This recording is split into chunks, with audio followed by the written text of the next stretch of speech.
laid back like Matt's typically is. Matt Happel, Yeah. the sloppy mechanics. Now that we're on, as I go mid sentence into that, guys.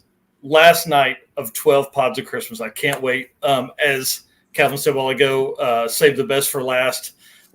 This is going to be a ton of fun. I'm interested in the stories you guys can tell. You have a ton of automotive history between the two of you.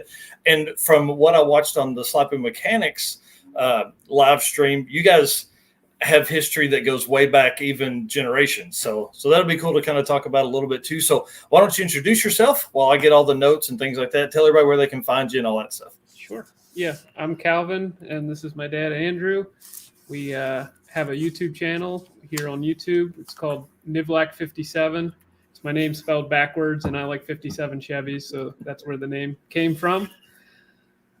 We do all kinds of stuff from Vortec 4200 stuff, LS swaps. We got 1,000 horsepower Nova, 8 seconds in the quarter mile, all kinds of fun stuff like that. Land speed racing, everything from basic hot rods to all out race cars. And yeah, we have a good time. So. I think that's an understatement. A good time. Whenever I'm watching your stuff, I'm like, those guys, they've got it figured out. Yep. So we're definitely going to talk about some of that. Obviously, we got to get in. I got to thank the folks that made this room possible. We've never had drywall in the shop, so never had insulation on the walls or anything. So we burned through tons and tons of propane last winter. Hopefully, we won't do it as bad this winter. But Donovan Green, who's hanging out with Danny Diesel, this Christmas. We talked to that guy yesterday on the live stream, Dino Cardella, Tyler Petrum, Tom Stark, who we were talking about earlier, Tom Blaine, Matt Monroe, Ryan Wing, who was on for hours last night, was great, and Big Bad Daddy, the Cowboy Yankee, John Marat, helped donate for this, and then Andy's computer repair. Without him, I literally wouldn't be in the shop. That dude is so smart. He has like 2 satellites hooked up, so I can be out here. We didn't have to dig a trench, because if I'd had to dig a trench, yep, I'd have never put internet in the shop. So yep. All right, we all ready? Sure, absolutely. Let's do it. Yeah. So I think let's start backwards a little bit. Go kind of way back a little bit. Like first cars, and then in the last video you had a picture of your like grandfather, maybe, Andrew, yeah. Is that right? That had a race car. I mean, yeah, my great grandfather. That's awesome. That is awesome. So kind of start us. When did you guys? Well, Calvin, we know you were born into the car bug. Yeah, sounds like Andrew is the same thing. Like, were you guys just always tearing stuff apart? How'd that work? Well, my earliest recollections of car-related stuff was probably around the time I was probably 4 or 5 years old. My Uncle John was a hot rodder. Nice. To the deepest sense. He was actually one of the very first founding members of the car club that started the New York Autorama. Yes. And that car club is still functional today. He's still involved with it today. But back in '65, I think it is around the time when they had started that, and he had an old hot rod that looked like the Cookies hot rod, but it was yellow, and every removable piece that was steel was chromed. It had a 421 Super Duty in it, and unfortunately that car had gotten stolen, but his love for cars was certainly infectious. He's got that personality that just draws people to him. He's an awesome guy. And he had the Fairlanes, the GTs, the GTAs, and things like that. And my grandparents both at times were involved in hot rodding more my, excuse me, my grandfather was more into hot rodding on my mother's side. My grandfather, Nelson, actually raced motorcycles in Sweden. Wow. But my grandfather on my maternal side, his father was into hot rodding and racing and was involved clear back into the teens. And so that infection, for lack of a better word, permeated generations. And, when I was a young person, my grandfather was working on some of the neatest things and the wild colors that you would see. I remember an old Willys he dropped a 327 into, and the tunnel ram stuck up through the hood. And back in those days, the early 70s, the plexiglass hood scoop was a popular item, and it had that. We went down to, I remember a couple trips down to the beaches we would go, and this thing had a roar to it, and it just you get that vibration in your veins, and it stays with you. So I was very fortunate to have that influence, and always had a love affair with cars for as long as I can remember. And my father kind of figured out early on that when my first words were broom broom, that it was actually a disease that I wasn't going to get over. So through my teenage years, I always had a love for cars, and my mom was absolutely instrumental in convincing my dad that it was okay for me to get a car. Everybody in the family had a hobby, and so when I was 14 years old, she actually helped me bring the car home. Our neighbor used his pickup truck and drug my it's the kind of car, but we actually got a picture of it. That's not that's the kind of car it was. Yeah, that's not the car, but I bought it for $50, and she drove it home and pulled it up into the driveway with my neighbor. And so from 14 years old on, I've had a car that I worked on, and it's a tradition I am happy that has been passed on with a lot of strength to the next generation. Yeah, it's genetic now, for sure. Yeah. And my first car was, obviously I was born into it, so I had, I didn't really have a choice, I guess. I could have buried you with the other one out back. But my first car was actually the 63 Studebaker that, we have on the channel. Nice. Dad bought that for me when I was 16. And it had a lot of rust, and we fixed it, and we put a 260 cubic inch small block Chevy in it at the start. I was going to put a T5 in it, but we decided to put a Turbo 350. Yeah, that's what I thought. Yeah. Turbo 350 behind that. We ran it around like that for a while, and then I wanted a little more power, so we stuck a 6-liter LS into it, and took it to the Grassroots Motorsports Challenge. Yes. And in that form, and ran it like that for a little while. And then I got this weird 6-cylinder bug, and I wanted to put a 6-cylinder in it. I had a 63 4-door Nova with a 250 inline 6 that we bought from my uncle. And he was really into the performance stuff with the 6 cylinders, and he's kind of what originally spurred my love for the 6 cylinders. And he had the lump ports, he had an aftermarket cam, he had a cylinder head that came with it that was already all redone, but he just never had the drive to actually put it all together. Yeah. And I decided, I wanted to hop the thing up. And I actually was working on a bracket to put a supercharger on the thing, a little M90 from a Thunderbird. And unfortunately, I got into a car accident with the thing, and it got totaled. And ever since then, I've wanted to do a higher performance 6-cylinder, and eventually that led us to the Vortec 4200, and that's why it eventually made its back way into the Studebaker. So that's awesome. So it I think with our C10 truck, if it had been a 6 when I got it, but it was a 283 when I got it, and so I think if it had been a 6, we would be more likely to be running some kind of Atlas, because we would have just thought it would have been cool to stay with that same engine style, not the same engine, obviously, but that's a neat setup. This Atlas setup is gigantic, And the GM engineers, I'm not impressed with them. If anybody has watched any of my shorts, it's man, every time they do something, I'm like, they are just trying to mess with me on this thing. Yeah, it's in their factory chassis. They're a real pain. Yeah. But if you put it in something that's a little easier to work on, it's not so bad. But yeah, and they make, I mean, it makes, 270 something horsepower and 290 torque or something like that. So I mean, it's no slouch, Yep. But it's a booger to work on the drive shaft through the oil pan. I was like, oh my gosh, this isn't gonna work. Yep. So yeah, when it goes back together, it won't be 4-wheel drive anymore.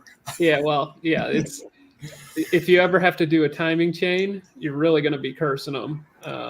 Just because the oil pump is in the front cover of the engine, and to get the front cover off the engine, you got to drop the oil pan so that you can take the pickup loose, and then you can take the front cover off. It's no fun. Yeah.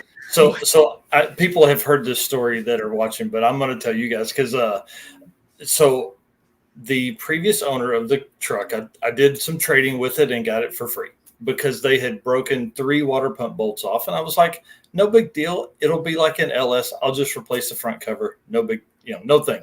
And then I find that, and then it's 4-wheel drive. So I had 20 hours in taking this thing apart just to get the front cover off, and then have to go to the junkyard and do the same thing all over again. It was like, shoot me.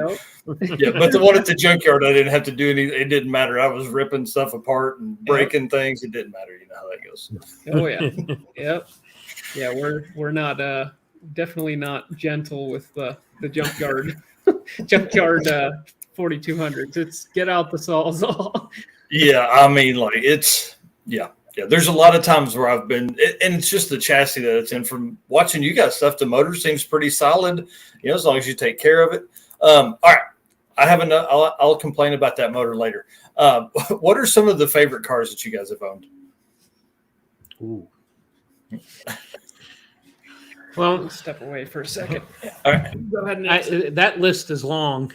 I've had, at the same time, I had 2 427 powered Novas. Oh, nice. Oh, yeah. Yeah. Big blocks and Novas were meant to be. Yes. I had a big block 68 Chevelle. I had a big block 69 Impala. I had a big block in my 56 Chevy. My 56 Chevy was one of my first real hot rods in that. Oh, cool. While I had a bunch of cars beforehand, the 54 Chevy, the 51 Studebaker that I had in high school that ran 12 O's, and back in that day, that's still fast now. People don't understand that. Well, okay, it's not fast to you guys. The sorry part of that story is that I did everything I could to try and make it run 11s, and I couldn't do it if I would have dropped it off a bridge. But ultimately, that led to a series of Novas that followed it. And, I've owned probably close to 200 cars, and, from SS Camaros to Z28s to SS Chevelles, Mustangs, fastback Mustangs, a bunch of Dodges, Oldsmobiles, Pontiacs, and through the years, obviously the Novas kind of rose to the top, and it had as much to do with the fact that they were so cheap and easy to work on as anything. And you throw any level of hot rodding at those things, and you're fast all of a sudden. So yeah, they just work so well. Yep. There's the 56. Nice. Yeah, that was a fun car. When I was able to get a hold of that thing, I was either 19, just about to turn 20, or had just turned 20. I think I was 19. But the front end was parked on a stump, and the back end... Oh, that's nice. What a great color combo. The back end was actually chained up into a tree, and we had to rescue it from that position on the side of a hill, and drug it home, and That first picture was actually one of the first. Yes. So that thing eventually ran 10s with a big block in it, and I'm sensing a theme with you. Well, I had big block Chevrolets. I think he likes them. I am a big fan of them. I'm a big fan of the small block. I like any engine. I prefer the Chevrolet line just because of cost, but I had success racing every brand that I've ever had an opportunity to work on. I've had Pontiacs that I've raced, Buicks, Mopars, Oldsmobile, Fords, had a pile of Fords, and but ultimately, as time would have it, as I kept repeating the same formula, the Chevrolets were so much easier to make fast with so much less money that, once I started focusing on that, I could really go fast. And transmissions. We've had a lot of fun teasing people. We always tell people we race Chevrolets because we want to be fast. We tow with Fords because we want to get home. That's great. That's a great way to put it. My stepdad used to say that if you were going to have a trailer on it, it had to be a Ford Super Duty. He's like, and they were farmers. They hauled heavy stuff. He's like, that's the only one that we found that works. Yep. Well, we've had success with other brands, but ultimately Ford has proven to me that they want me to drive their products. We've had a trailer in 25 states. We've pulled many miles. Our one trailer sitting over there, I'm pointing like you can see it. Yeah. Our one trailer that's sitting in the backyard, we've got 113,000 miles on it. We track the mileage on our trailers, and our new trailer that we just got recently has already got 27,000 miles on it. And that's crazy. It's when you pull a trailer through 27 states, we've had obviously the normal issues that people deal with between trailer brakes and when it comes to the truck.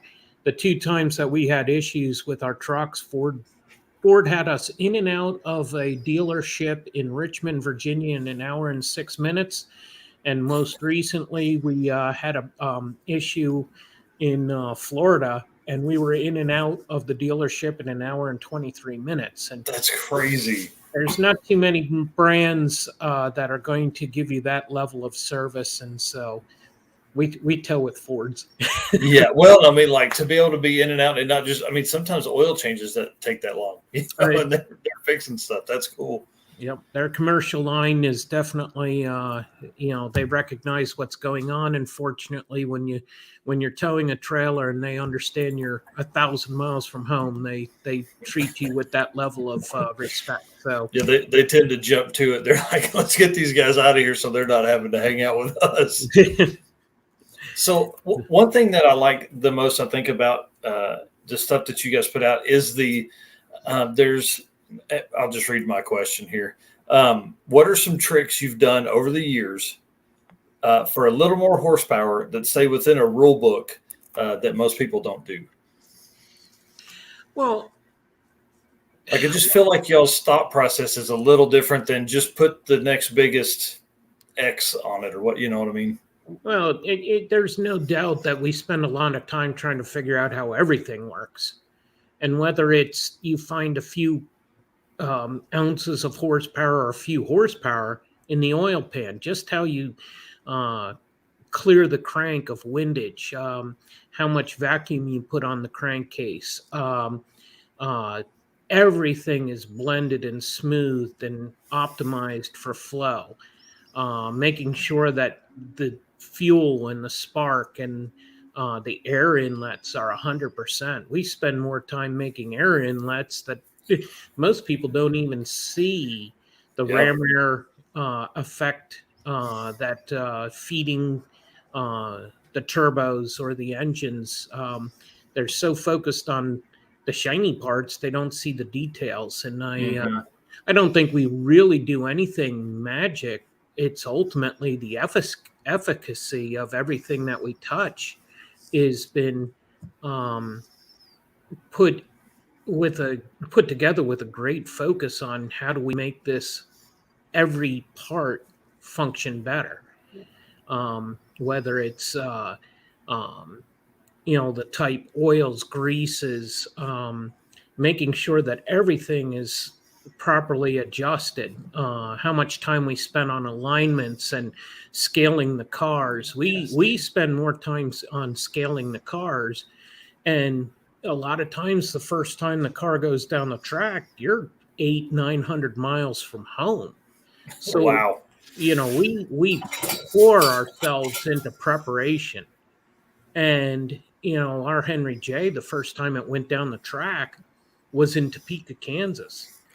The first time our 54 Studebaker went down the track was in North Carolina.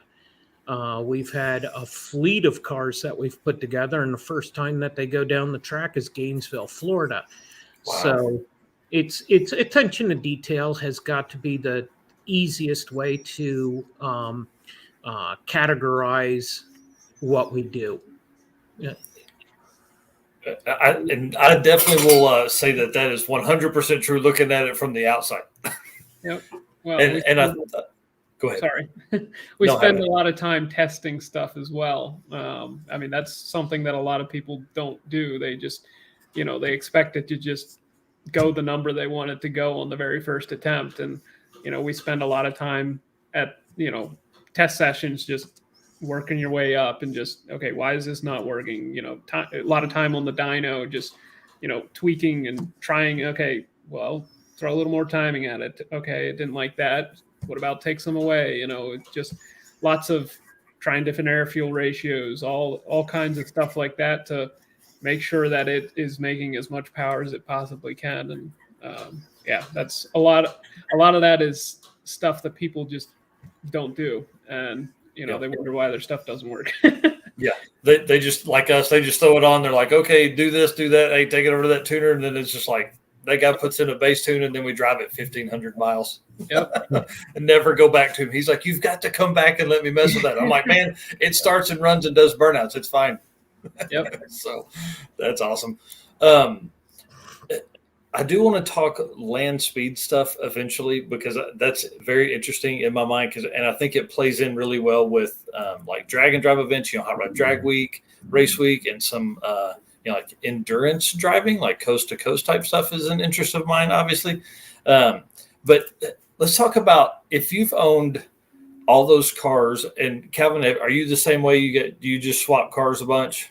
Not really. I tend to hang on to stuff a little longer. Gotcha. I mean, the Studebaker, obviously, I've had that for 12 years now, and the Fairmont's my other hot rod, and he's never sold a car.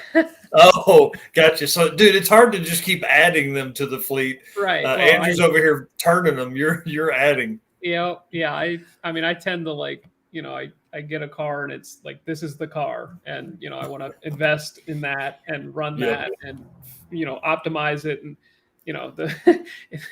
the Fairmont, my station wagon has had an LS in it and now a 6-cylinder, Yes. I'd rather take something I already own that I know is going to work and rework it into what I want than build a whole new car. And, there you go. The next one's going to be the 57 that we just picked up. So that'll be the next hot rod. So. Well, the reason I asked that is because I want to hear we were talking last night on the live stream about car buying stories, and there's some crazy ones. So I'm sure you guys have some crazy stories if y'all want to lead into some of that with us. Oh, well, I don't have any super crazy stories, but I can tell you that I've had some opportunities to have some really neat cars that have come to my possession in odd ways. All through college, even in high school, I used to love to buy super cheap cars and just drive them. And I think I went for a time there where I had a series of $10, $50 cars in a row. Yes. And one of the craziest ones that I got was this 1973 Nova SS. out of Harrisburg. I was in the dorms at the time, and the one of the residents there, the car kept locking up the front brake every time he would go slow. It would slow down, and then as soon as the thing would get down 10, 15 miles an hour, it would lock the brake up. So he knocks on my dorm room door. Hey, you want this car? $50. No, of course I do. So Yeah.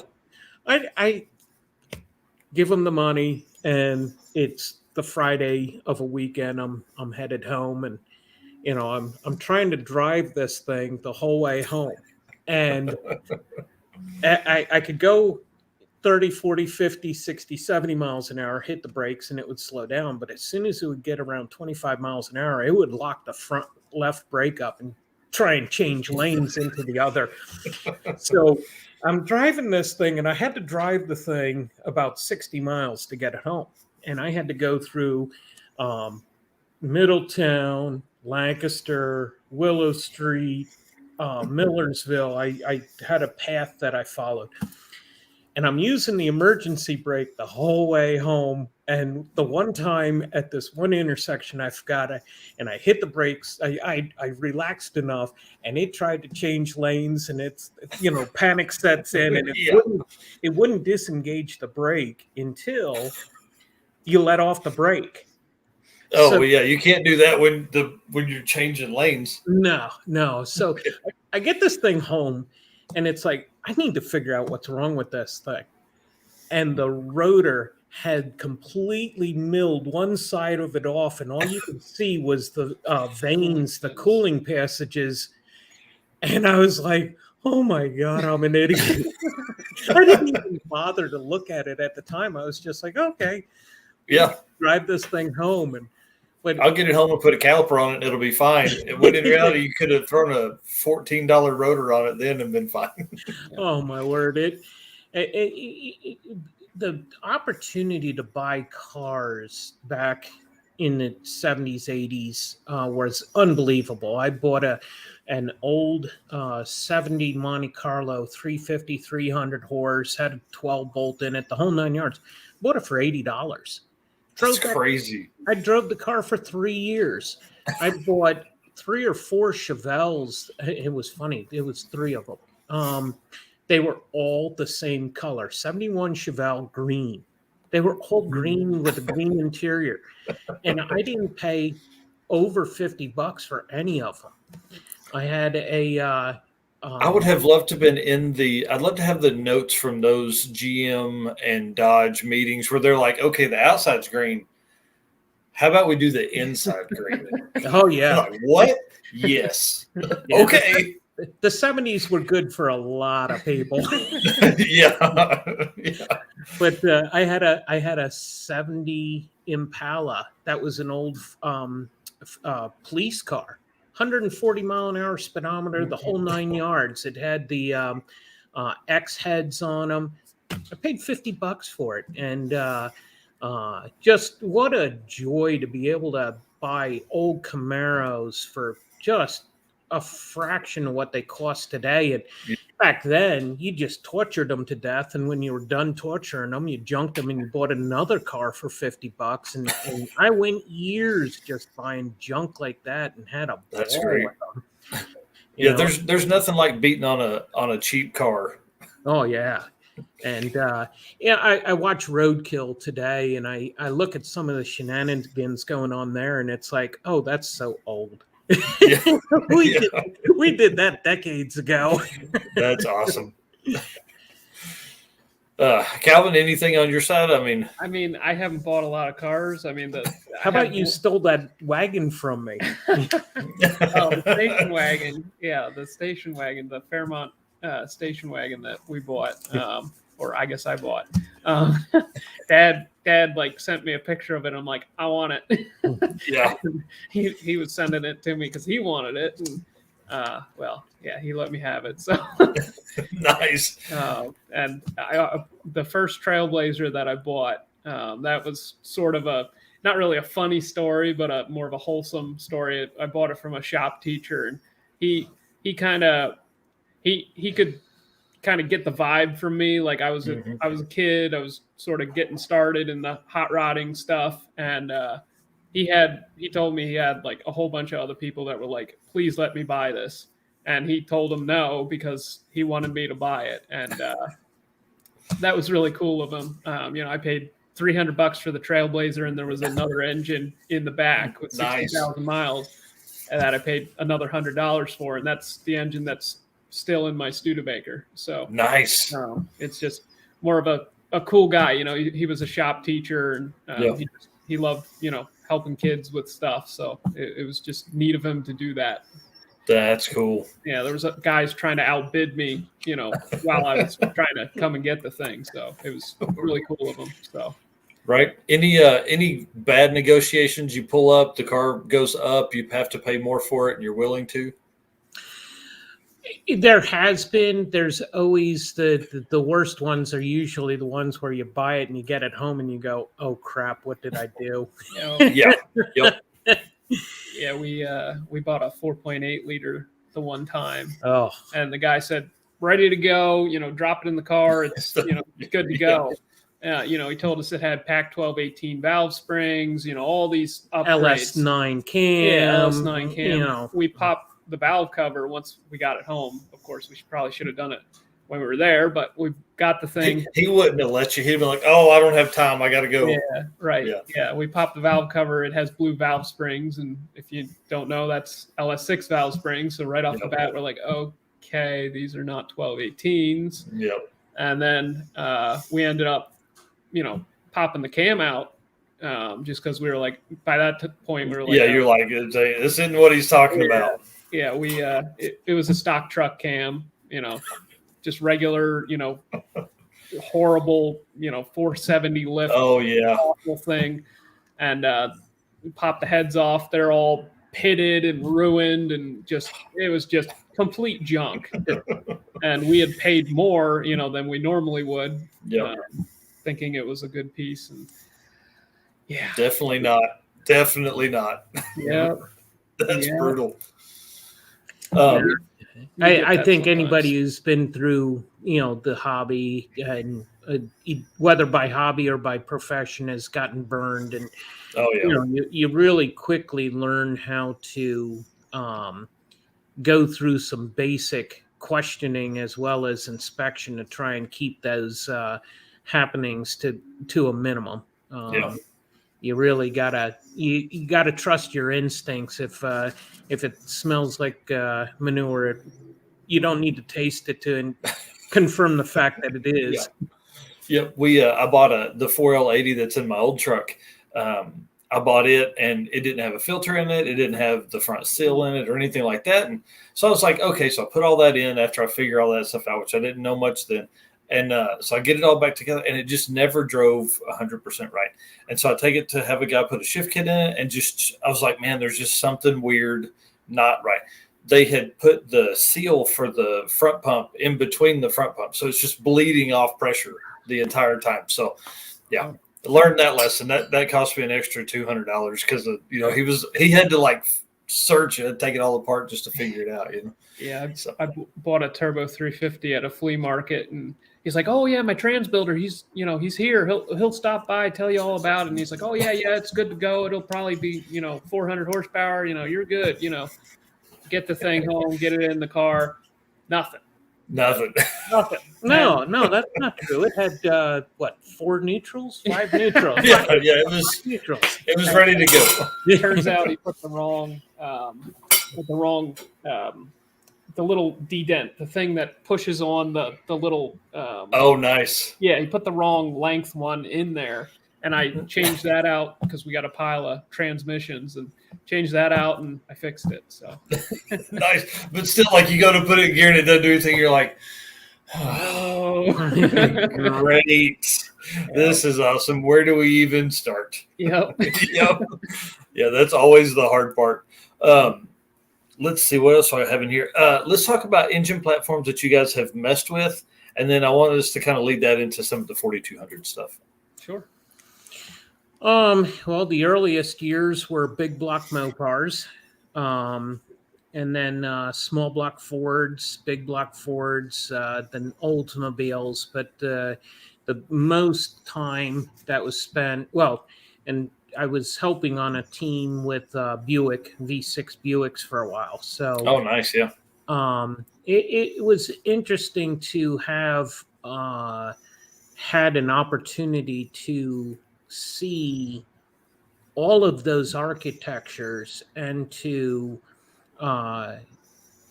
really evaluate the positives and negatives about each of those platforms. I even owned a couple Cadillac V8s for a while there.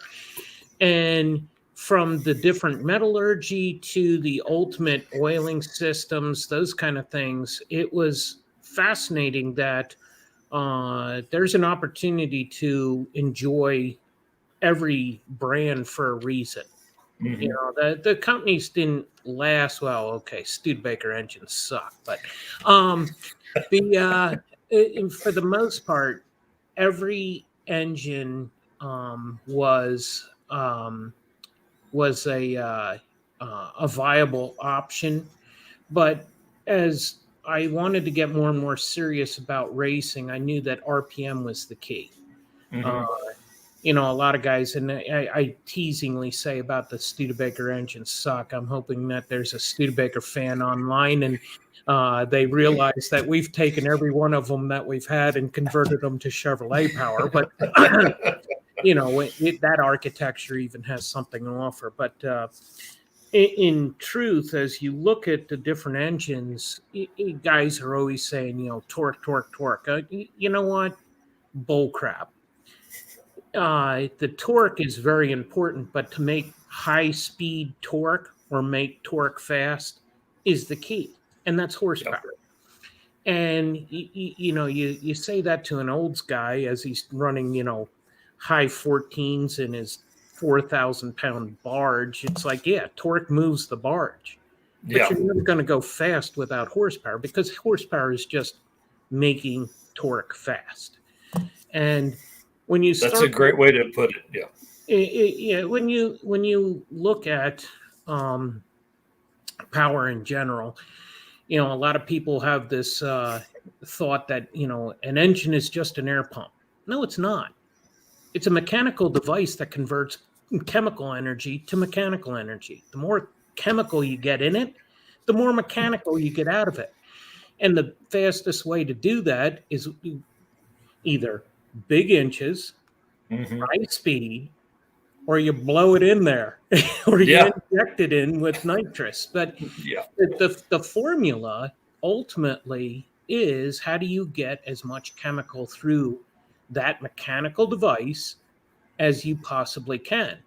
And in the efforts to try and do it economically, that's where the bend towards going towards the Chevrolet came, because you could turn the RPMs up on it.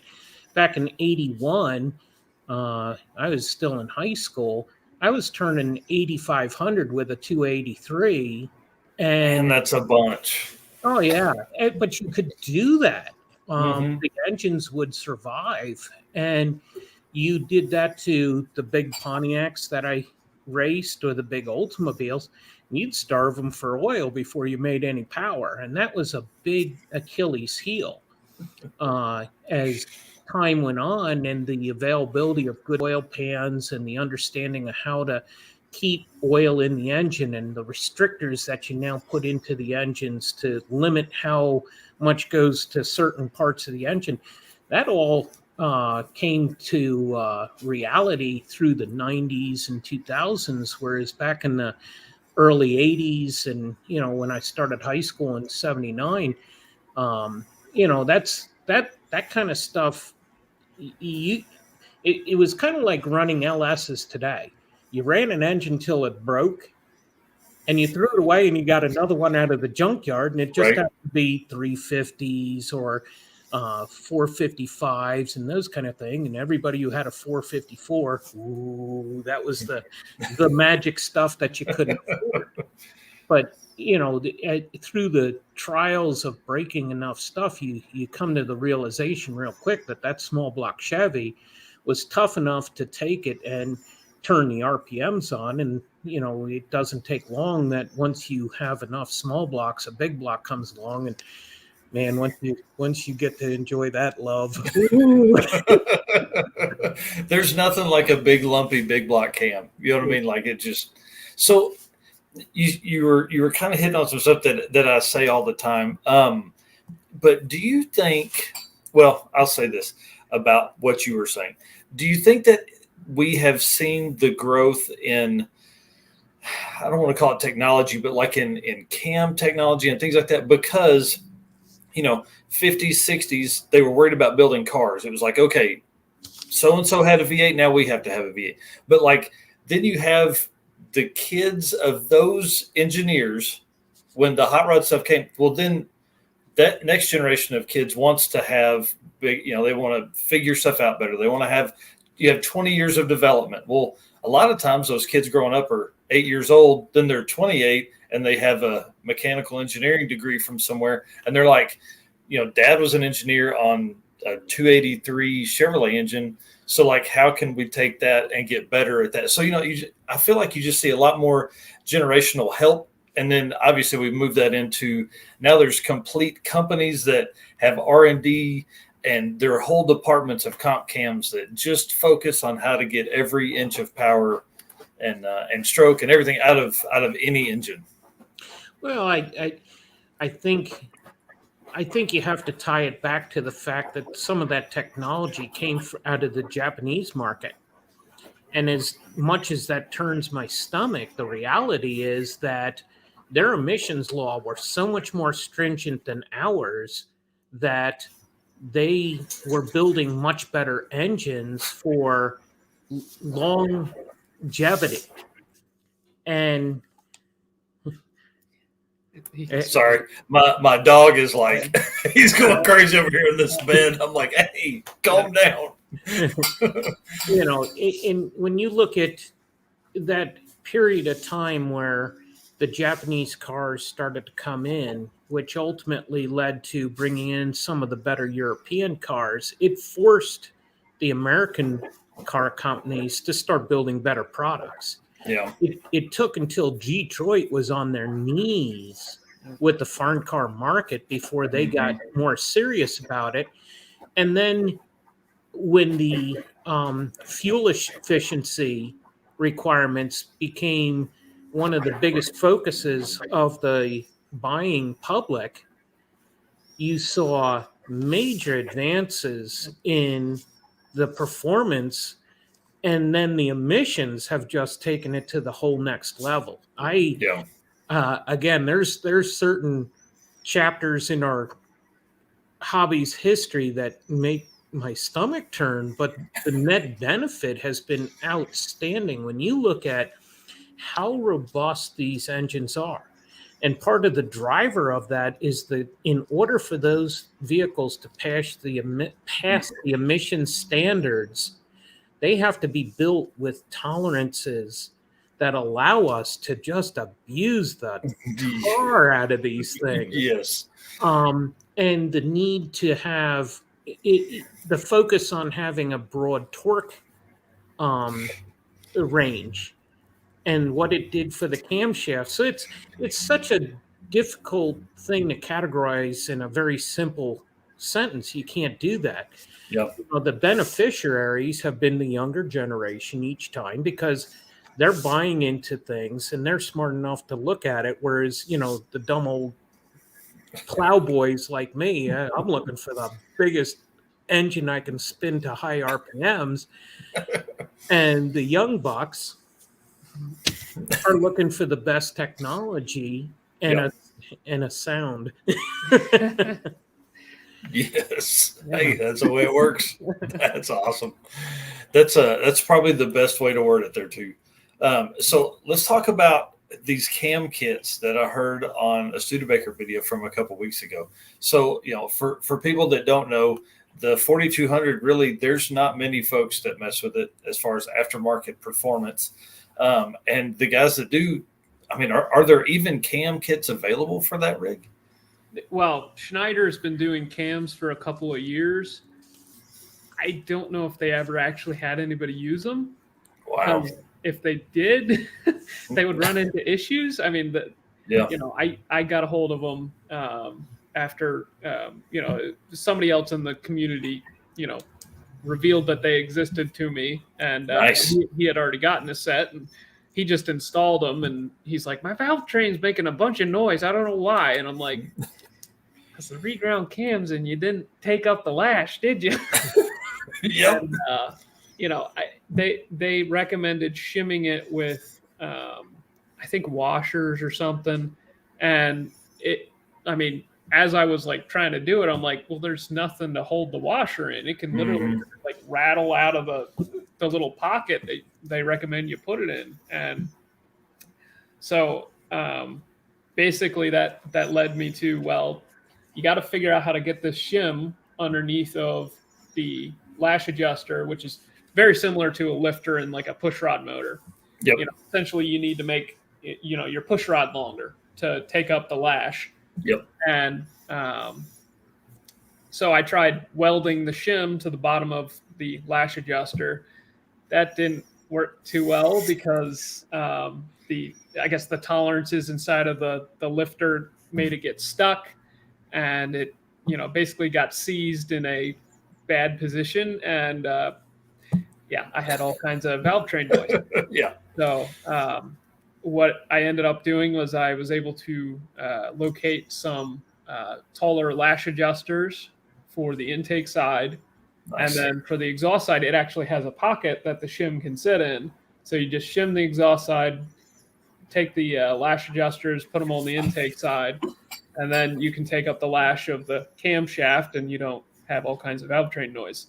So as far as I know, I'm the first one to actually get it to function correctly. I mean, I talked to the guy that, is, the guy at Schneider, and he's like, oh, we've never had any issues. And I'm like, I don't know how. I don't. Yeah, people. There's like 12 people driving around with just clattery 4200s. Yeah, they're probably all in a junkyard now.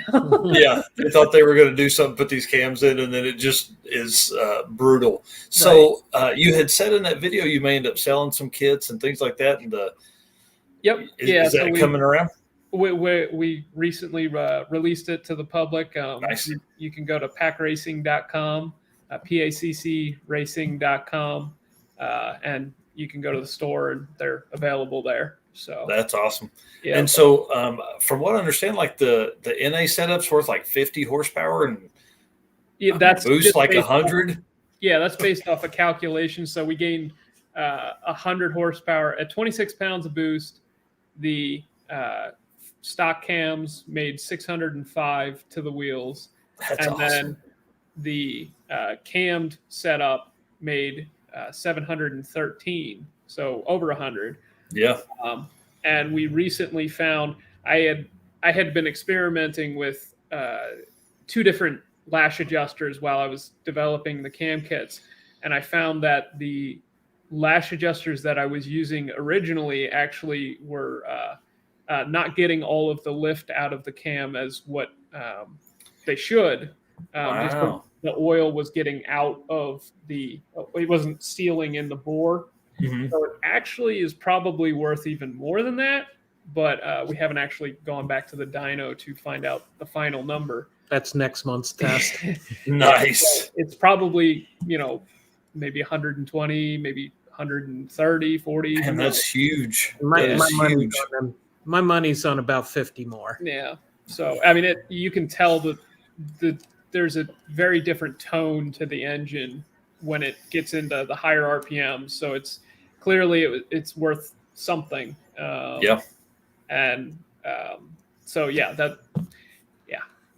the engine has more of a thumpy percussion in its exhaust note. You can tell that the thing's really making noise, and we're looking at all kinds of data and likely going to see a little bit more stability in the VVT control, which is going to give there's some good opportunity here for us to see some good numbers. And that's crazy. We don't want to promise anything, but ultimately next month's testing is going to be something that we're going to be excited to share. Yeah. So based on that percentage gain in boost, we multiplied that by the factory horsepower rating at naturally aspirated, and that's where we got the 50 horsepower. So that makes sense, and that's a great jump on. I mean, what are the cubic inches on these things? Like 254. Yeah, so I mean, that's a pretty big jump. Yep. Yeah, it's the comparison that people always make with these motors is the 4.8 liter LS engine versus the 4.2. The 4.8, I believe, is rated at like 295, and these are rated at 291 in the later ones with the better heads. So it's what like 40 cubic inches less. Yeah, 40 cubic inches less, and it makes very close 4 to horsepower less. Yeah, it makes very close to the same horsepower. So yeah, it definitely, and I would think the potential is there. And then again, it goes back to if you have a Trailblazer and you have this engine in it, like there's no necessarily there's not a reason to make an LS swap. I mean, just mess with this thing a little bit, throw a turbo on this deal, because that's what's going to happen if you're going to put LS in one anyways. You're probably going to end up with a turbo on it at some point. You know. Yeah, that's the way life works. Hang on, I've got it. My wife is asking about something here real quick. You just need an alternator, right? You know, it's just it's an alternator, right? Yeah, that's fine. Like you just need a turbo stuff is way more fun. Like, I mean, have you guys done much blower stuff, or has it mainly been turbo stuff? We've done some blower stuff, but we're more focused on the turbos for a lot of reasons. I mean, they sound better. They're cooler. I get it. Well, it's where you make your power is a big issue. When we originally did the Nova, we did the LSA supercharger on the engine, and without spending a lot more money than you need to make turbos work, you have to focus on cleaning up the inlet into the supercharger. The cooling of it becomes an issue, and it is absolutely an amazing piece to use for low-end torque. Yeah. But as you get up in the RPMs, they run out, whereas the turbos will just keep on going when you size them correctly. So you end up with comparatively a $4,000 system that runs out where I want it to function the best, or you can spend $1,000 and have something that's going to, put a smile on your face the whole way home. And, the packaging challenges can't be discounted, but ultimately what you get out of the package is so much more. That when you look at the fundamentals of how they work, it takes so much drive horsepower to make a supercharger work. The factory Eaton numbers showed, I believe, the driving power to make the LSA supercharger work. I forget what the RPM was. That was 6,000 RPMs? Not sure. It's whatever the factory ratio, I think, for a 6,000 RPM combination. It was 61 horsepower. And that's a bunch. And when you look at the parasitic loss of driving your turbos comparatively, you only have one of your cycles of the engine is used to drive that. That's the exhaust.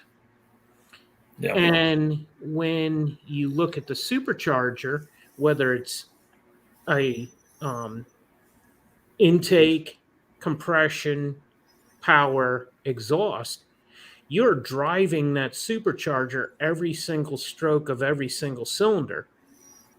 And on the turbocharger, it's only on the discharge on the exhaust side. And most of that drive is coming from the high cylinder pressure that's generated as you're exhausting it out of the system. there is back pressure that you have to account for, and it does create pumping loss. But the most of your drive comes from that high pressure with the immediate release and blowdown, which converts to velocity that spins the turbo. So your losses are substantially lower, and that turns into rear tire power. Yeah. And, in the world that I live in with, like a VS Racing 7875, I gave $350 for a Gen 1 billet wheel, and now I can go buy a Gen 2.5 for what, $750? Like, even with both of those, I'm not close to owning a LSA. Yep. And so for me, monetarily, that makes sense. And then there's a lot of guys. We have a buddy that had a Gen 1 78, 75 cast, like the first thing it came out with. And he just went like a 993, and he bought a 8088. For $700 or $800, and that car's going to go, low nines now. So, the price to get the kind of supercharger that we would want, to make the power that we would want, it would be $10,000. It's just you need a big Whipple or something, Yep. That's 2.6. Yep. Man, that's crazy. Yep. So do we want to talk about grassroots motorsports, or do we want to talk about not a gasser? We'll talk about anything you want. Well, let's start with the not a gasser, because in the video I had commented about the stool age. I want to know about that, because in that video, that stool, I'm telling you, it's been around. There's been some butts on that thing over the years. It's the right height for working on a car on jack stands and brakes. And then your explanation of why you place the shackles on the back and not the front. Mm-hmm. I was like, that's the kind of attention to detail that people need to understand. I'm going to go find that video while you kind of tell us the story behind that car, because it's super cool background story on that car, and then lead us into where it's headed. Well, I'll try not to be too long-winded on that, but it's, after sharing this story with Matt, I realized there were so many little details that I didn't include, and I'm going to include one of them. As I shared the story with Matt, I had met the guy in 2006 down in Florida. We became fast friends after he reached out on a public forum, and people got us connected, and we turned out to be living 7 miles from each other. And our interests were such that we went to the jalopy meet that was held local. And when we came back, he asked what car would I want to build, and I shared with him that I wanted to do the 54 Studebaker. Mm-hmm. And one of the detail items that I didn't share in the conversation that we had with Matt was my friend Tim was sitting there in the break room at Harley, and he had a magazine open, and the magazine was opened up to a picture of one of these 54 Studebakers. And a guy came walking past him, reached over his shoulder, pointed at the picture and said, "I own one of those," and just kept on walking. Well, Tim, being a very energetic, excited person, chased him down on the production floor and said, "What do you mean?" And sure enough, it turned out to be exactly what I was looking for. We call him Tim because he's too big for one Tim. He is a big dude. And just a big, lovable guy who just, has been a friend to our family. And his excitement when he called me to tell me that he located the car, to live that moment where, I'm standing at the podium and he's yelling into my phone and I'm trying to hang up on him, and he's, "Dude, I found your car." And the contractors are just rolling across the floor, thinking this is hysterical, watching me scramble to get this thing, get him off the phone and hold my finger at the place where all my papers are spread out on the podium. Oh, man. And so only this big, and I've got 6 documents open.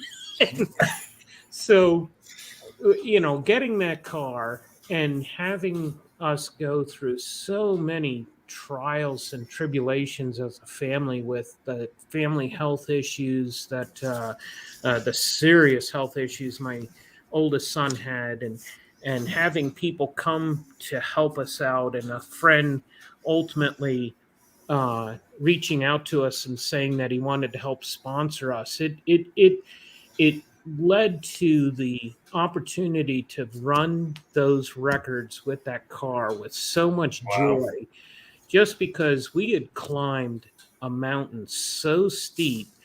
And when David Freiberger interviewed us just before we set our very first record with that car, what a neat opportunity to just have all these people who are people that people recognize across the country are all around me. And here's Joe Nobody out of York, Pennsylvania, with this decrepit looking old car, and an icon in our hobby is talking to me.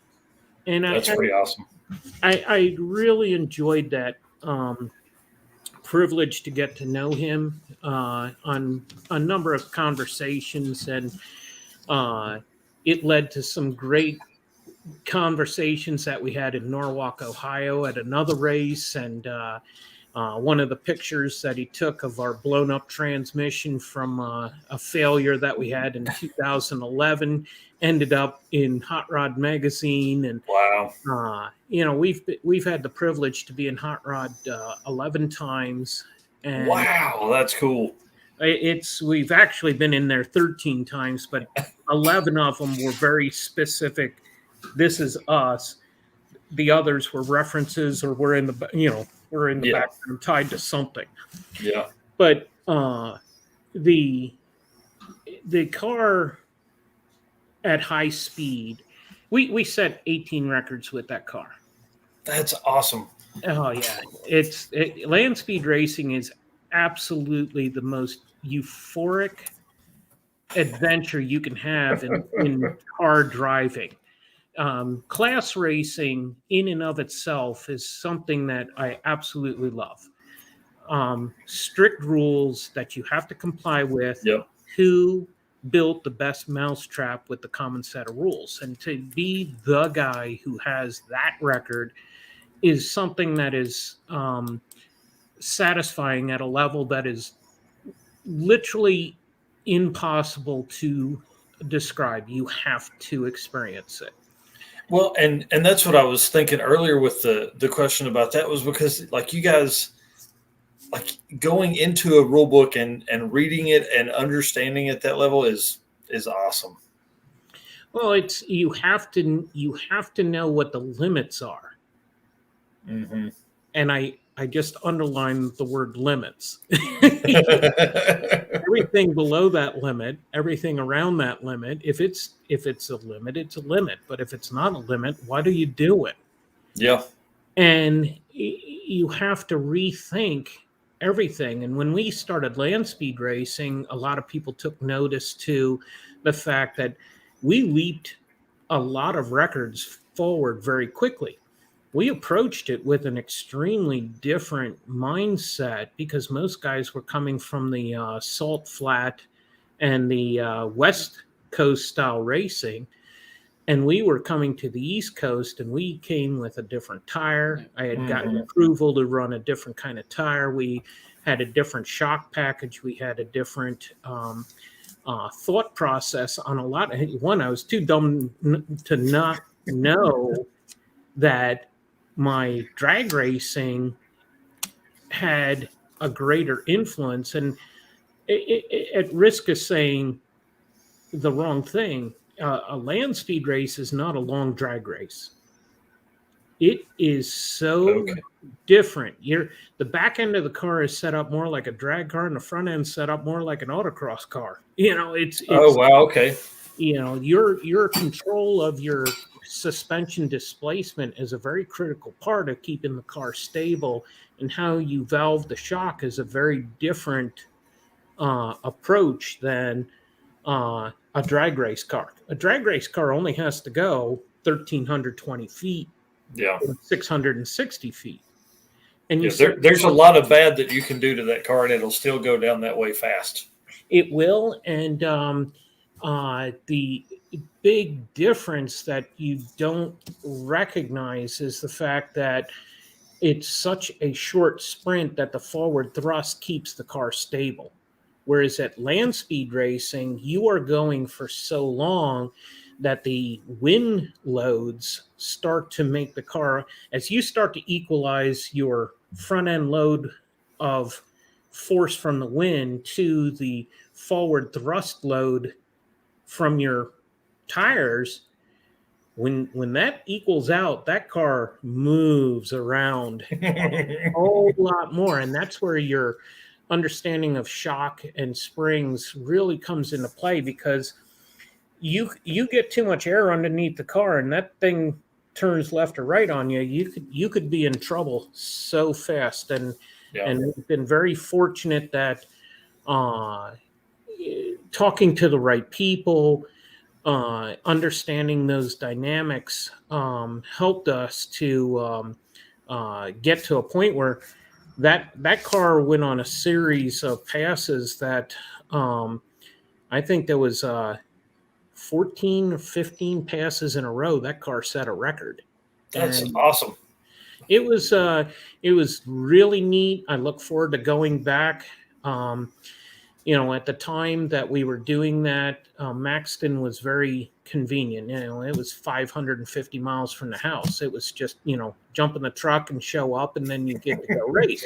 Yeah, just an 1,100-mile round trip weekend. Well, and quite frankly, that is for us. We've on more than one occasion finished up a race, jumped in the truck, and drove 1,000 miles. We finished a race in Oklahoma. Was that Oklahoma or Kansas? That was Oklahoma. We finished up a race. It was drag week, actually. We finished up drag week. My wife said, "I want to go home." 22 hours, 40 minutes later, we had driven 1,240 miles, and we were sitting out back here unloading the truck. You're a wild man. Listen, at the end of race week, I was like, I made this comment earlier to my co-pilot. There was like a 2.5 hour ride home, and there was an hour and a half of it. We didn't say a word to each other. It was like, I don't even want to see you anymore. Like, we could have used the day to relax. I can't imagine getting in the truck and rolling after that week. Well, we hammered across the country, and we didn't talk much because my wife was asleep. But fortunately, she works hard to help support what we got going. That's great. When I started to run out of gas, I ran out of fuel in the truck and ran out of gas in my body about 4 o'clock in the morning. I had finally wore out, and I started slowing down for an exit, and my wife woke up, and I said, "Hey, we're probably going to have to get a hotel." And she's like, "I've been sleeping all this time. I'll take over." And sure enough, she jumped in the driver's seat, and I was able to get a 40-minute power nap, and I took over after that. And then we hammered across Illinois, Indiana, made it into Ohio, and I started to get tired again. And she was like, "Got you covered." And That's awesome. So I was able to power nap again, and then that was about 30, 40 minutes, and then I jumped in the seat again, and we hammered from West Ohio all the way home, and it was 22 hours, 40 minutes, but to have her support like that and have somebody I can count on and not have to worry about, or am I going to be in a ditch soon, you guys? Right. But there's many times we'll get up 4 o'clock in the morning in Gainesville, Ohio, and we'll be sitting at the house 15 hours later after a race. Sorry, what did I say? Florida. I meant to say Florida. I've never heard of Gainesville, Ohio, and I didn't think it was 15 hours, but I was like, nah, okay, he's talking about Florida. Yeah, sorry about that. That's awesome. The hardest run that we make is actually only an 800-mile run. And that's the trip up to Loring, Maine, because you've got to get past New York, Connecticut, Massachusetts. I mean, you talk about people lacking talent. Oof. They all got issued a license. Yeah, right. They're just cramming all the people on the same roads. That makes it pretty tough. Yeah. Danny is the reason we're doing 12 Pods of Christmas. He's asked, what's the fastest you went on the land speed? The Studebaker's gone 179.644 miles an hour. That car made 413 horsepower to the back tires, and aero drag was around 389. If we would have had more runway, we could have probably done it, but in the mile and a half, it was very consistent, 176, 177 to 179. Wow. In the mile, it was very consistent to go 168, and that's with just a flat top 350 that had the story of the $3 cam. I'll share that with you. I bought 3 cams at the flea market up at Kreitz, and I stuck the biggest one in, and that's the camshaft that was used in the car that set the 18 record. So. That's a good value right there. Yeah, we got our money's worth out of it. Yeah, that's awesome. We had a request up here earlier too. Backfires and Burnouts has a great channel. If all the folks listen, jump over there. It's good stuff. Just getting started. Looks like he's been on doing it about a year. But him and his son Liam are watching right now on the TV. So thanks for them watching. Appreciate that for sure. And all the people making comments in the chat. I'm hitting the ones as we go along here, like half fast. Says my ex didn't like old cars. Notice I said X. All right, so let's see. That kind of runs us through some of the Studebaker stuff. 54 Studebaker. What's the future plan of that car? Drag week stuff. Yeah, eventually it probably will end up there. But a friend of mine and I had been talking about the fact he is a very good bracket racer with a manual transmission. Oh, nice. And he's building a business, and ultimately the opportunity to build a separate car doesn't line up with his current equations. And I'm at a point where I want to get back into bracket racing, but I want to also be involved with nostalgia racing. And I wouldn't mind going back to drag week with a car that would fit into the Gatzer classes. Yeah. And with all that said, I knew that the Studebaker was not going to be going back land speed racing. I had learned enough about the car that with the limited horsepower that I had, I couldn't carry a heavier weight to keep the car stable. And similar cars to ours at 160 miles an hour have about a 540-pound tail lift. And at 180 miles an hour, it has a 710-pound lift.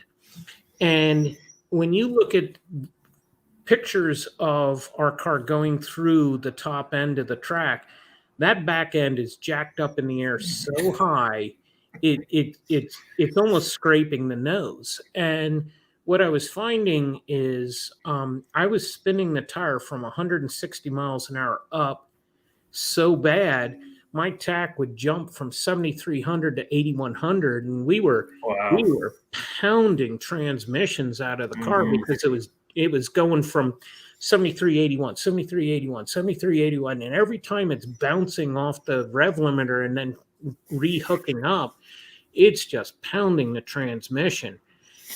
And we knew that to be more competitive, you had to throw weight, which means more power, or you put a tail wing on it, and we're 30 miles an hour under those records. Could we have pursued them with downforce? No, because we still didn't make the power. So ultimately, our next opportunities are going to be in a more modern design car. It's a 3rd-gen Camaro. The car is probably 50% built at this point. We've got the cage. So are you growing it? Are you growing the mullet? Come on. No. Come on. It'd be awesome. I lived through that era. I don't need to go back. That's awesome. Truth be known, it was long enough down my back that they were longer than the shears, and that only happened once.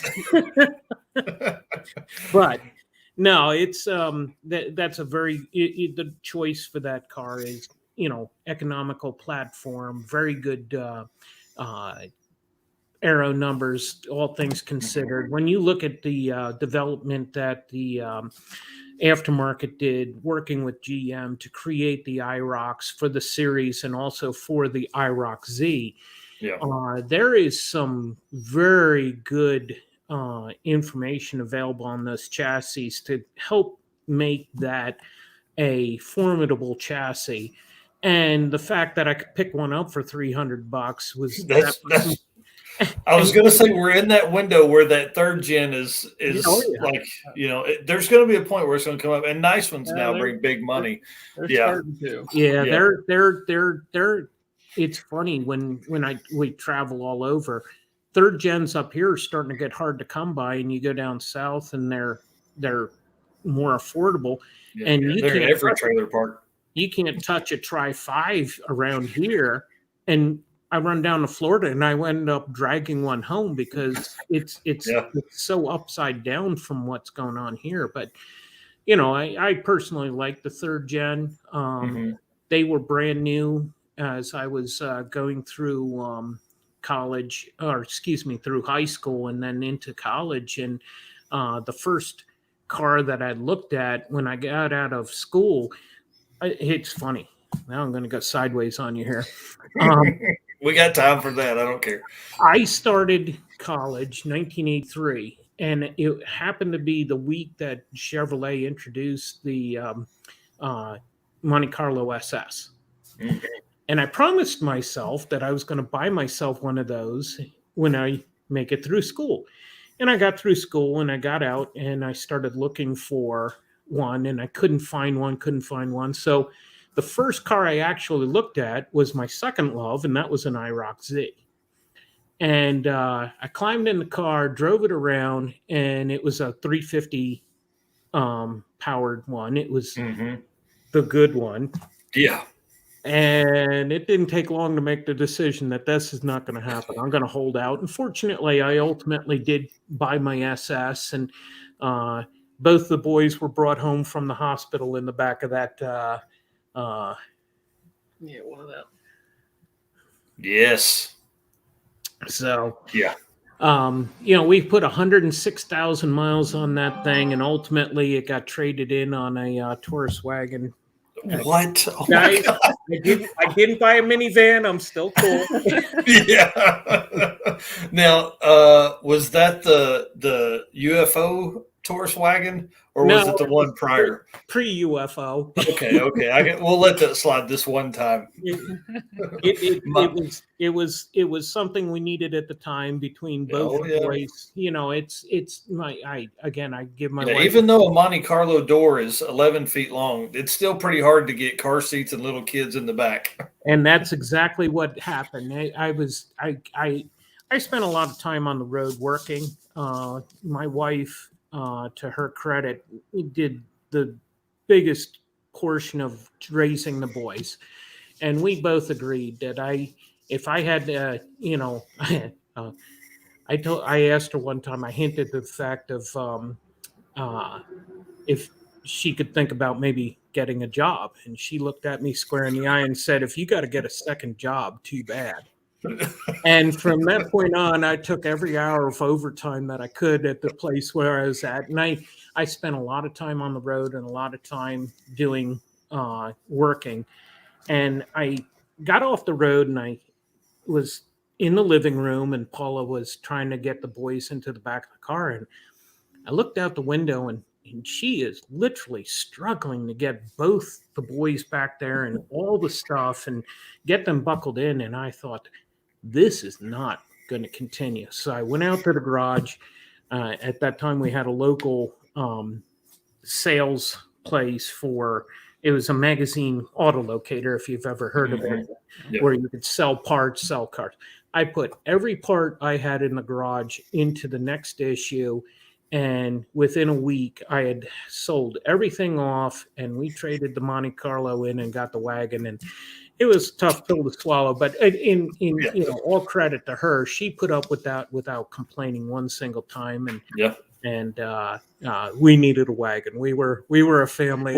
What's funny is you go from Monte Carlo SS. So there's a kid down the street from your house that car drove by, and you don't know him today, but that is his car that he'll buy one day, right?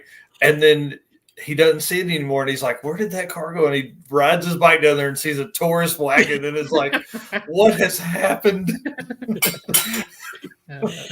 Well, at least I had the 56 with the big block in it. So yeah. That makes a big difference.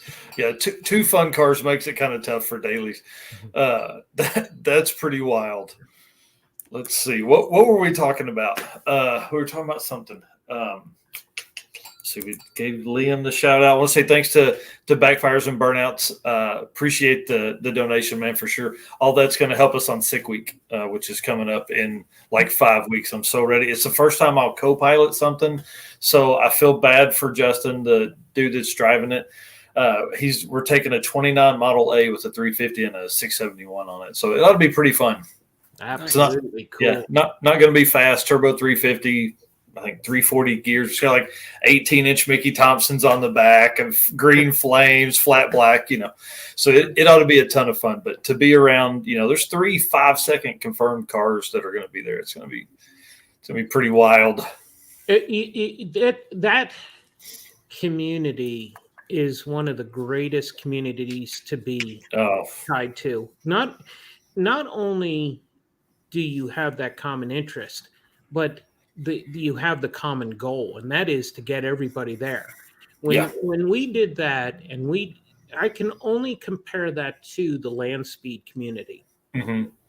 Everybody is going so far to go where they're going, and everybody has that common goal to set a record.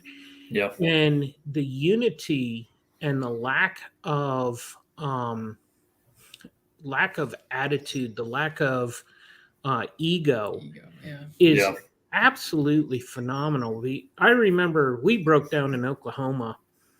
Oh my gosh, that was 2011. We had made it up out of Amarillo, Texas, and we broke down in the desert. No, we didn't break down. We ran out of gas in the desert in Texas, and that story is a blast to tell. The farmer whose house we stopped in front of, he pulls up to us on the wrong side of the road, and I was like, "Hey, dude, there's like 300 cars coming this direction." And he's like, "Nobody drives up this road." I was like, "No, you don't understand. There's a lot." Yeah, and I just happened to be one of the first guys out. So I'm filling up our Henry J, and there is nothing out there except cactuses. And he after talking to him for a little while, he says, "Well, if you need anything, that's my place over there." I was like, "That's over a mile away." And he looks at me, he says, "Well, my driveway is a little over a mile long." And I look down the road, and it's like, it's a mile down to his driveway. I was like, "Man, you must have a big place." He's like, "Nah, I got one of the small places." I was like, "Oh my God, dude, you're in big sky country." He says, "Well, I only got about 2,500 acres. And I'm like, "That's a small place? What's a big place?" He says, "Oh, all my neighbors have at least 9,000 acres. I'm like, "Jeez."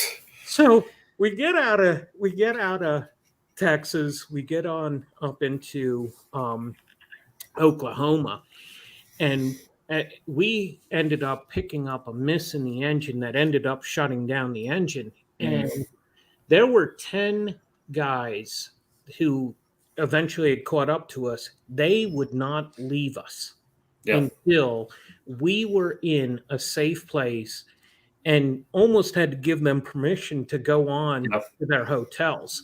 And that camaraderie and that commitment to each other, the only other place I've ever felt that level of commitment is in land speed racing. the people, your competitors, your fellow racers are so committed to your success that if you haven't experienced it, you have missed the better part of our sport. Yes. Yes, 100%. And the cool thing about, like, I haven't done any land speed stuff, but I know drag and drive. And even the people within your class, they want to beat you at your best. Yep. You know, we're always in unlimited because the cart doesn't have any body panels. And so it's always fun. The first round of every day that we get to go up with those guys, we're running against like 7 and 8 second cars. So like a lot of times I would just red light and have the camera on. And they just actually like 130 miles an hour, and I'm just like, maybe we'll go 100 this lap. I don't know. So it made for great content. It truly does. And we, in our our drag week adventures, 3 times we took a gasser. And that community is really neat, because as everybody really has grown to understand, the gasser class is about the toughest class out there. Oh, yeah. The cars are the most difficult to drive. They're most affected by the weather. They're the most affected by crosswinds. And, when you're coming across Kansas and you're pulling into Dodge City and you have to hit the brakes so a tumbleweed can go by, and you're sitting there going, I thought that was in the movies, and it's happening live. But you go through the prairies and you go through some of these areas, those cars are difficult to. I can only imagine. And that's not leading edge technology for front suspension. No, buggies have a lot in common. Yeah, but it forces, fortunately for myself, I grew up in the era when a lot of straight axle stuff was very common at the drag strips. The gasser classes had ended in 71. But in 77, when I started going to the drag strip on a regular basis, there were a lot of those old cars still around. And the end of the gassers were all low to the ground. And they weren't these freak shows that you see today out there that people, if it's got a straight axle, it's a gasser. Oh, yeah. It's not. So our the title of that video that you're referring to, It's Not a Gasser, is more to poke fun at the folks that claim everything that a straight axle is. Truth be known, that car was a drag car in 1959 through the early 60s, and it was an old gasser. But that's cool. It's not something that you stand on without having all the documentations for. So back to my friend, as we talked about the fact that he's a good racer, he runs a manual, can't afford a car. I wanted to do something with the car, and it just made sense. Let's make this a bracket car with a straight axle that I can run at drag week, because the rules aren't so stringent there that you have to be period correct. You have to have a certain group of parts that is synonymous with an older car, but you don't have to have the gasser police looking over your shoulder going, that's not a real gasser. Yeah, it needs a generator. It's I appreciate the guys who race in those series that are dedicated to the more authentic appearance, but at the same time, they allow way too much stuff in that wasn't real. Let's be truthful here. If it was built after 71, it's not a gasser. It's gasser style. Yeah, that's probably the best way to put it. And in that video, you talk about that a little bit. I think that was probably the best way to word it. And then I think I'll end up building a freak show, as you say, because who doesn't like this? And movies. I love street freaks, but call street freak a street freak. The Hemi Grammy is a street freak. When you look at what happened to a lot of the gassers, they got their noses lowered. Most of them were race cars that were kept racing, or they ended up in a museum because as the rules changed, the cars weren't legal. Yeah. the emulations are important. The true period of time that they're trying to make their cars look like they came from, they had stock frames up until 67, 68. Oh, wow. In 68, I have a copy of all the rule books. It wasn't until I knew I liked you guys. It wasn't until late 67 when you actually saw guys not running front brakes and you started to see spoke wheels on there. You never saw a spoked wheel on a gasser from the mid 60s because they were all required to have front brakes.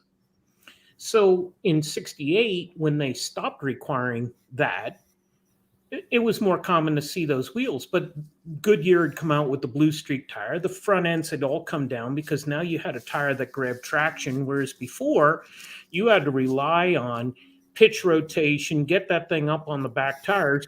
And we drew the parallels to it and the modern day no prep racing intentionally, because these guys are fighting with crappy surfaces where the guys in the 60s were dealing with crappy tires. And some of the strategies and techniques that the guys were using in the gasser days are the same thing that they're doing today in no prep.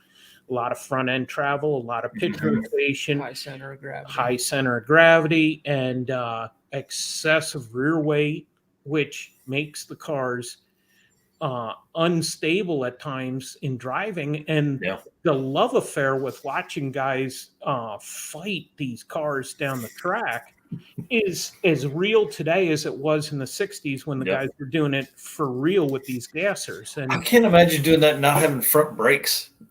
Like, bro, real men. Yeah, the gasser guys, though, had to have brakes when they had the cars way up in the air. The premise of that class was that it had to be a street legal car that ran on gasoline. And as you watch the transition of the class through the years, they didn't have to be street legal. That opened up the headers. If you see the dump offs, the early cars had exhaust systems with pipe dumps because they had to be street legal. They had the factory inner fenders. They had working windshield wipers and all that. That stuff all disappeared going through the 60s. And the cars, then the high nose position, as the power levels went up and they started getting some real serious power levels in them, they had to get the cars up onto the tires.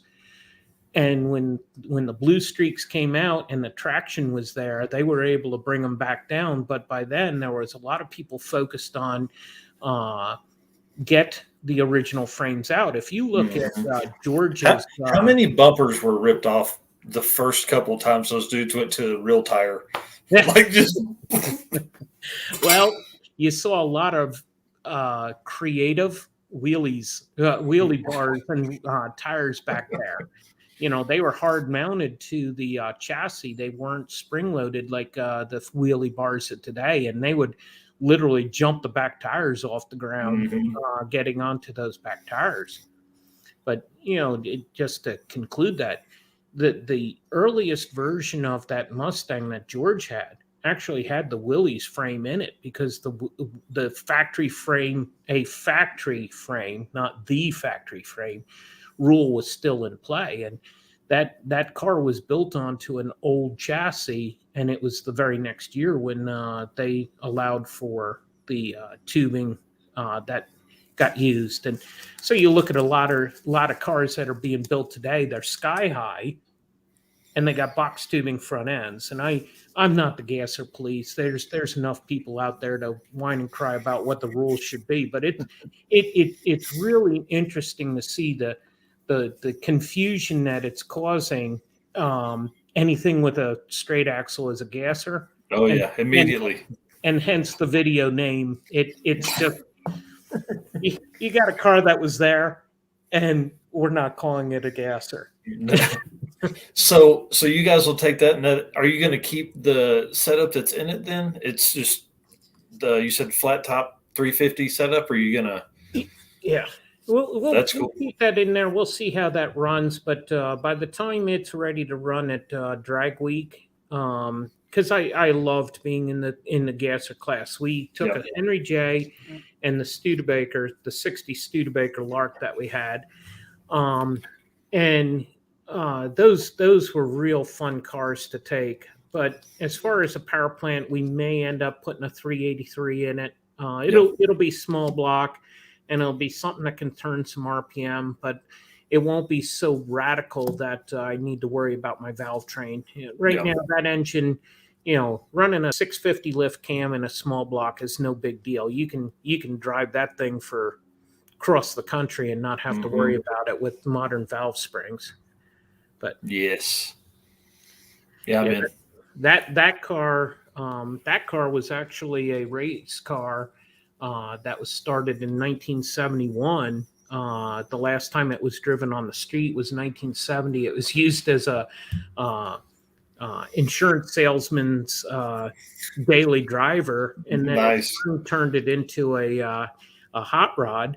And he put a 283 out of a 61 Chevy in it and had fun. It burnout mobile, did a little bit of racing. And then, as his life progressed, he threw it into a barn, and through unfortunate circumstances, that vehicle was taken. Somebody's What's hilarious is the sheriff's department is literally right across the street from me, and like we hear that all the time. Like it's like people just intentionally there's a stoplight, and then right at a quarter mile it's the sheriff's department. So can't catch me. Yeah, right. Like okay. It works out really well when I'm testing tires on the old truck, because I'll pull out and I'll like kind of give it the look and then just mat it, and it you know how turbo LSs go. Oh yeah. So that thing ended up being pulled out of the barn it was stored in and shoved behind the barn, and it sat there so long that the engine filled up with water. It rusted out the cylinder walls.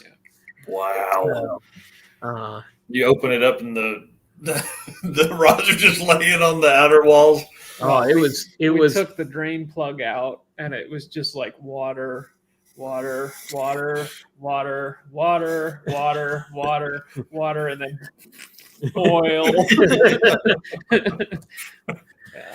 That's crazy. I do want to answer Dirty Panda here. He had said Rob Lipinski. I don't know if you guys know him. He's got like a 52 or 4 yellow Chevrolet, he calls Old Yeller. That's twin turbo LS, the gasser car. Yeah, he is going to be on. He's going to be one of our first guests in 2022. Okay, cool. Yeah, he's a great dude. I love their family. They're building I think it's a Henry J, but it's getting like a full 2015 Camaro interior, in like 6-cylinder engine and suspension and everything. Really neat car. Nice. Yeah. They have, their brains are like y'all's. Like they're like, we can do this, and he just starts doing it, and it's pretty neat. They've got a cool their channel is Twisted Iron LLC. So anyways, yeah. But he'll be on too, so that's exciting. Yeah, I'll got to get all my gasser folks in here. Yep. You guys want to pivot real quick and talk about some grassroots motor sports and how you got involved in that and what all classes you've ran and things like that? Yeah. We in 2004. Well, in 2002, a good friend of ours ended up going to the competition, and that year they had a special class, the 2002 BMW, in addition, to celebrate.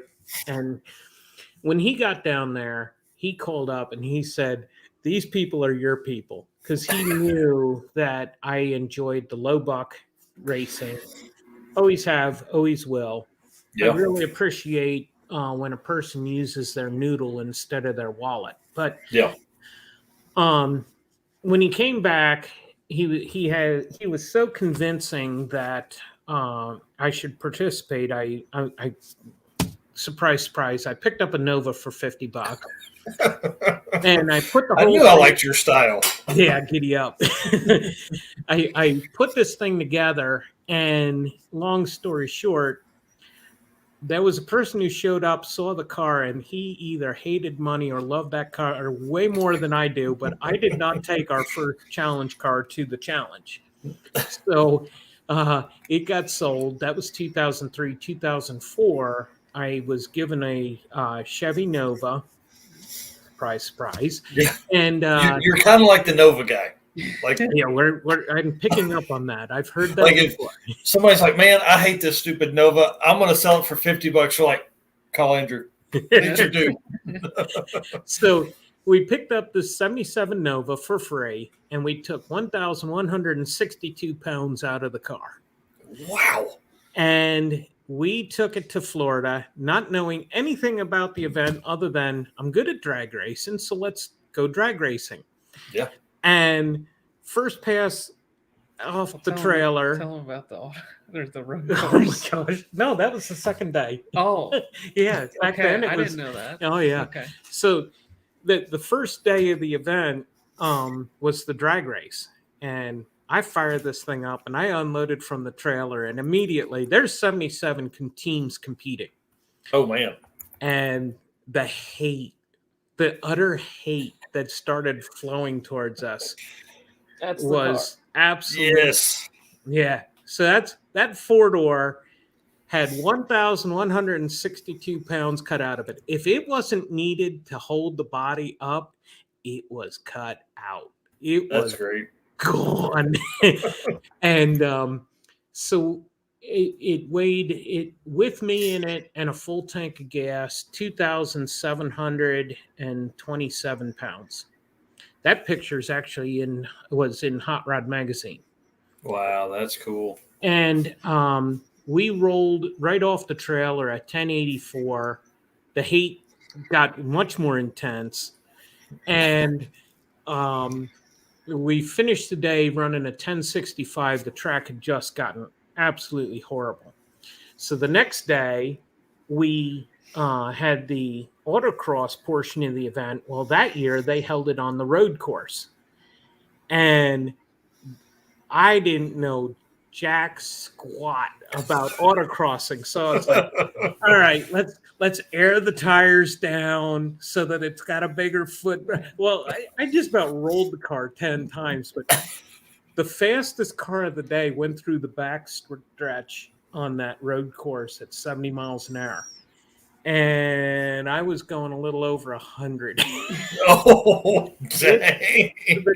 It was straight enough that I could just lay on the thing. And it's funny, the video, the car goes flying through the video.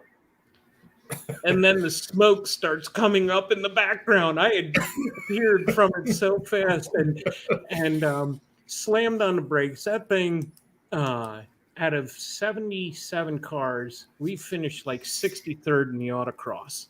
Nice. But our drag race score was so good, we finished 11th overall. It was such a hoot that we just fell in love with the event. And we've been participating in it. It's 17 years have gone by. We've been down there 14 of those years. But that's great. I think 4 times we took multiple cars, and is another community where everybody is so committed to try and help each other succeed, to the point of taking parts off the car, or our trailer is always lighter when we leave because so many people come over to get parts from us. Yeah, they're like, man, do you guys have X? And you're like, yeah, actually we do. There you go. Actually, we do. Yeah. These guys that are real local to the track, they come over to us, who have traveled 1,000 miles there to get parts. That's fun. Than them. Yeah, right. Well, they're so close to the house. They're like, we'll just run over. So what all events are, kind of wrapped up into grassroots motorsport, like actual event that, weekend or whatever? That challenge, it's just the drag race, an autocross, and a show. And okay, yeah. I knew there was 3, but I couldn't remember the last one yet. Yeah, the trifecta of crap. But the cars, the magazine is very focused on autocrossing. So anybody who shows up in a drag racing specific vehicle is going to stand out because they cater to the autocross. And from that event, Lemons has been created, Jump Racing has been created, and they're all products of the offspring of the Grassroots Motorsports Challenge. And when you look at the Hoopty Challenge, where you've got the $3,000 limit roadkills event, those are all spun off of what has been created by Tim and his staff. And again, I can't understate how awesome it is to have a group of people so dedicated and so committed to the racer. I can pick up the phone and call them and get an answer. And we have such a tremendous opportunity to, connect with them, and they shared their sport with us. I had a tire question that came up in a recent conversation I had with them, and they're very dedicated to their readership. They have a tremendous forum following, and a lot of the competitors, there's even a page on their forum for the $2,000 Grassroots Challenge. Yeah. It has. There's another car that we built. Oh, that's awesome. The guy on the left of that picture, Al Unser Jr. What? That's cool. Yeah, it's they've had a lot of people in the industry be part of that. It's a real sensational event, and they're committed to helping it grow, or have it continue to grow. We've seen some lower car counts in the last 2 years because of COVID. And what part of the year is that event held? October. Typically the third week of October, and it's held in Gainesville every year. Oh, that's cool.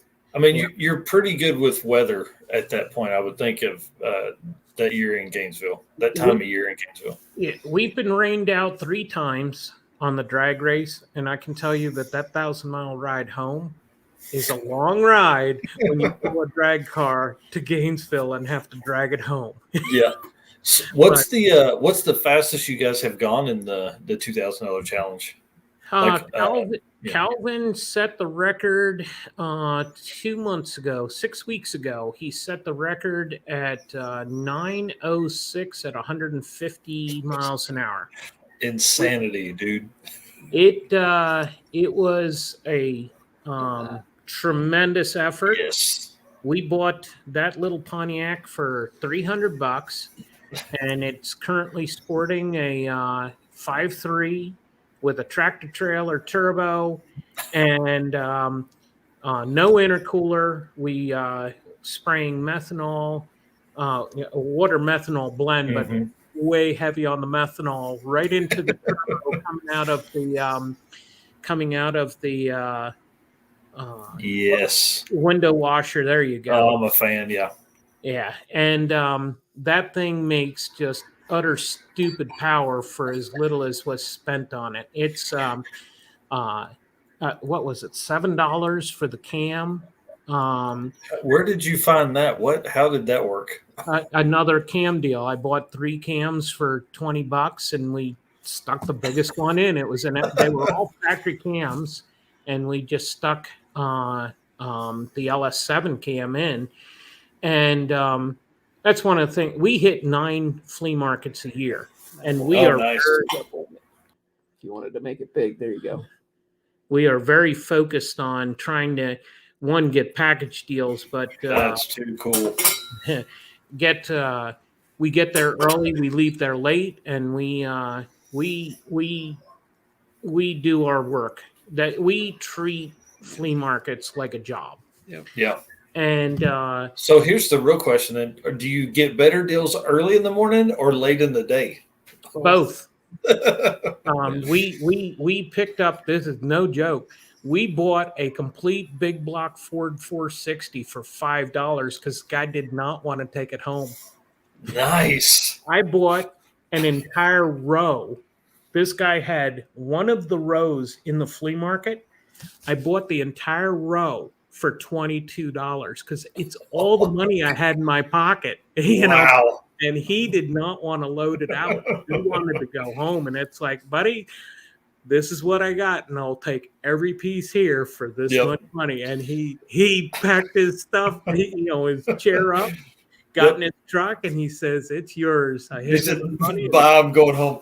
So, do you got during the day? Will you swap and trade stuff? Like, do you buy something over here and then you end up like, "Oh man, I really need that instead"? Like, do some trading. No, if we buy it, we're very focused on what do we need. Early in the morning, a friend of mine also uses the same strategy, although he pretty much focuses on the early morning buys, and we all have a similar technique, and I recognize the people that use the same technique. We are all but running through this thing, the first thing, and you're just hitting the things that you're trying to locate things and only to buy the things that are just super good deals. And he ran into the front end on our Nova was $100. He called me up and he's like, "Are you on your way here?" And I was like, I'm parking the truck now. He's like, "I'll stand here until you get here. Here's a whole fiberglass front end and hood for $100." Wow.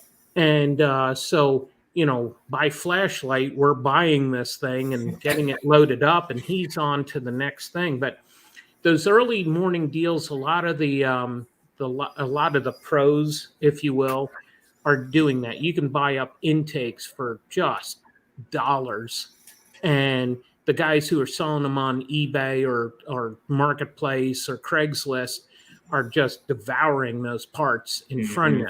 Yeah, and the goal is to get in front of them and catch some of that stuff yourself. And then once we've located the stuff that we want or picked up that, it's not uncommon for us to go back to the truck 5, 6, 7, 10 times carrying parts and just having tremendous success. I love that one.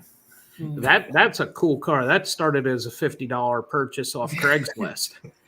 And to see that thing run, an 860 on a soft launch at 161 miles an hour is a blast. Man, that's wild. We can talk that car for sure. But going through the flea market's one of the big benefits of it. The more you can heap into a purchase, the better your price is going to be. And if you see a bunch of cams and you can use them and pick through them, pick the ones that you want, it's amazing what you can buy the stuff for. A $20 bill will attract somebody, a $10 bill won't. You can buy one cam for $10 or you can buy 3 for $20. Buy 3. Yeah, because like at the end of the day, those cams are probably worth 10 or 15 or 20 bucks to somebody else for the ones you don't use. Or you can be at an event and go, "Oh, you broke your cam. Here's one. You wiped a lobe. Well, here's this $7 cam we have." Well, we do the challenge enough that we have room to store it, and it just ends up getting filed into another year's project. And it's really neat, the camaraderie as we travel across the country for these different races. We will stop in at other challengers' homes and that kind of thing. And it's a real neat network. Just the other week, we had 3 of them, 3 competitors here at the house exchanging parts just because we were a central location. And that's cool. What a neat community that whole event has created. Well, and their forum is still probably one of the most used forums that is out there. There's always people on it. I'll get a wild hair and jump on there like I'm going to do something, and I'm like, I'm too busy to take on another event. So, well, it's one of our regulars.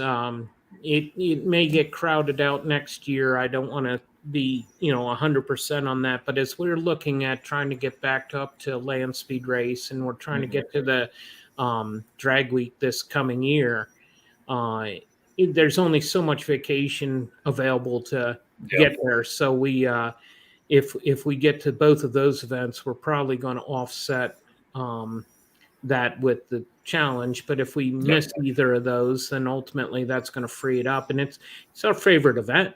That community is that wonderful to be part of. That's cool. So you guys, it's a Sunbird, right? Yes. Yeah. So is that kind of like the dedicated grassroots car? Is it like? It is right at the moment. Yeah. It's the only car we've taken back 4 times. It holds the current record. It also is the number 3 record car. Our Datsun is the number 2 record holder. It was the first car in the 9s. It went 951 at 141. Oh, that's awesome. Yeah, that fiberglass front end was made here. A fellow competitor helped us build the mold and build the build the front end, and that again, there's another example of the community. Man, that angle makes it look like a pro mod. It's a stretch wheelbase. It's a stretch wheelbase. A factory Datsun is 90 inches long, and we doubled up the back of the fender behind the tire and made it 106 inches long. And wow. Part of the goal for that car is nice. Part of the goal for that car is it's eventually going to be a modified sport land speed car. But while we still have no money in the car, we still wanted to use it for the challenge, and we got a wild hair, strange place, and ultimately we put our tried and true old flea market 350 in it and threw enough nitrous at it that it got into the 9s, and it was just a fantastic car to run. That was our 2010 car. That car was being junked, and we drug it home. What is that, an MG? Yes, MGB. Yeah. And we've had some incredible adventures on that. We had a black Volkswagen Bug that we took that I showed earlier, and the one that had Al Unser Jr. Mm-hmm. What powered the Bug? A 350. Oh, cool. And so one of the first event that it was at, the guy who interpreted, or the director of the event, he comes storming up to me. Andrew, we have a problem. What's that? Rules say all major body panels must be present. Where's your fenders? I said, they're present. They're in the truck. Well, this man looked like a brake light. He went instant red. They have to be on the cars. I said, well, hold on a minute. I brought a pair of tin snips. I brought the bolts. I will cut up a perfectly good set of fenders to bolt them on that car for a weekend's event. I ran out of time. I couldn't put them on. I brought them along. You tell me there's one single person that's complaining about it, I'll do it. But I really don't think that's the spirit of this event. And he calmed down. He looks at me. He's like, you're right. I'll handle this. So the next year, he changes the rules, and it says all major body panels must be present and on the car, which created this monster. That's a Volkswagen Bug. Man, that's such a great looking car. We chopped every panel up on that car. We chopped the top. I split the car down the center. I narrowed it 1 inch and 7/16 of an inch. You narrowed a Bug? Oh yeah, there's pull that picture up. That'll take a little time. Pack racing. I think. Yeah, I'm gonna. But we narrowed the car so that I didn't have to do body work to the roof. Oh, when you chopped it, yep. Right. And every panel on the car got chopped up and moved somewhere else. If it was on the left side of the car, I put it on the right. If it was on the right, I put it on the left. I cut chunks of the hood up. And that car was all pieced together out of, it would have been like day 7.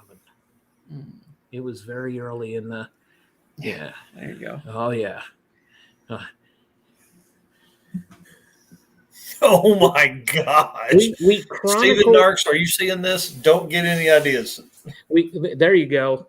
We cut it down in the middle, and we documented the thing every single day on the internet, and every piece of that car was welded somewhere else, and we created that monster. So he comes storming up to me again. All right, all major body panels must be present, and I got to show him the build in all these pictures were shown. So the next, where can people find this list of? Is this on the grassroots? Yeah, packracing.com. Pack Racing. Okay. Yeah, paccracing.com. It's under the build sites tab. And so we ultimately then the next year the rules were rewritten again, and it was all major body panels must be present on the car and in their original configuration. So, oh, that's a bunch of crap. So we had a good time because at the end, a lot of respect was earned with the fact that, you know, when you got a house full of engineers, you're going to have to be specific in your wording because, as we talked about earlier, you got to find out the limits of the rules. Yeah. Well, the limits of the rules were, you know, all major body panels must be present. They were in the truck. Yeah. And like if you'd had to, you could have thrown them in the seat. They're here. And whatever you want. Here. You know, I'll bolt them to the car. I'll wire time to the back, and I'll make it look like I just got married. But you know, it was fun because, you know, he appreciated, and his words were he loved the chess match. And I wonder if leading up to that he was always like, man, what are they going to do this year? What's coming? What is coming? According to his coworkers, he would pace the floor. That's great. So we love that community. We love that event. It is a very difficult event because there's a lot of people dedicated to it. There's schools getting involved with it, and as we are expanding our efforts to take the 4200 to the next level, and planning on going to the next level in our land speed efforts, it's really crowding out that low buck effort. It's going crazy over here. He's trying to get him a spot. Sorry, he's like in the back just tearing this little bed up.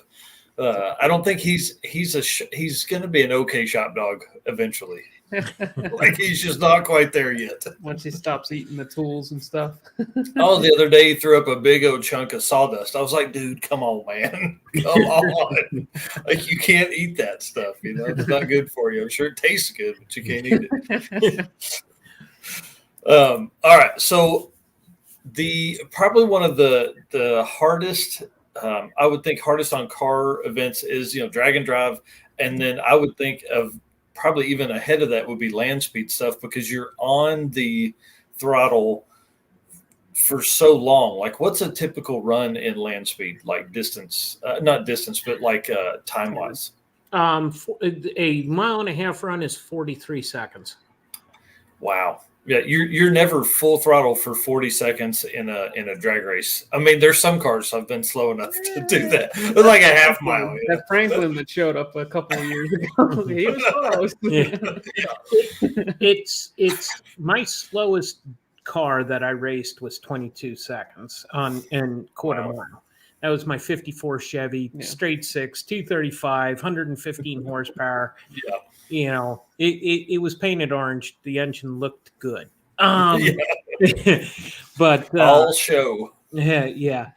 Ultimately, that intensity is so surreal. When you make a pass and you throw that parachute, you can talk about each pass for an hour. I can only imagine. There's so much that happens that it is so intense. It is you, your hot rod, and the Lord, and you've got time to talk to him. It is absolutely you know there's a lot going on, and your sensory is so energized with adrenaline. Mm-hmm. It is something. When we used to race at Maxton, how you went across the bump at the 5/8 mile mark is something you talked about for years, and I still think about that bump. Just how you drove across that bump could make a half a mile an hour difference in how you came And through that's the 1 mile crazy. mark. That And is crazy. as you learn the tracks, as you learned, I kept watching cars, and it was Tanya Turk, and she was driving the 462. She made a comment about she'd get a 3/4 of a mile out at Loring, and the car would move to the right. And I was like, man, same thing's happening to me. And you look around at the profile of the ground, and there's a gap in the hill over beside the road, and there's actually air movement across there. And it was fascinating to listen to other people's talking about things that happen out on track, that as you experience them and you start to pay attention to the conditions or the what's going on out there, a mile away where you're getting your trap speed, you may be going from a tailwind to a headwind. You may be going from a headwind to a side wind, and that car's moving around, especially in the slower classes that don't have the aero, where you don't have the power to just thrust yourself into a stable. That lack of forward thrust and losing that or the stability is something that you got to experience to truly appreciate.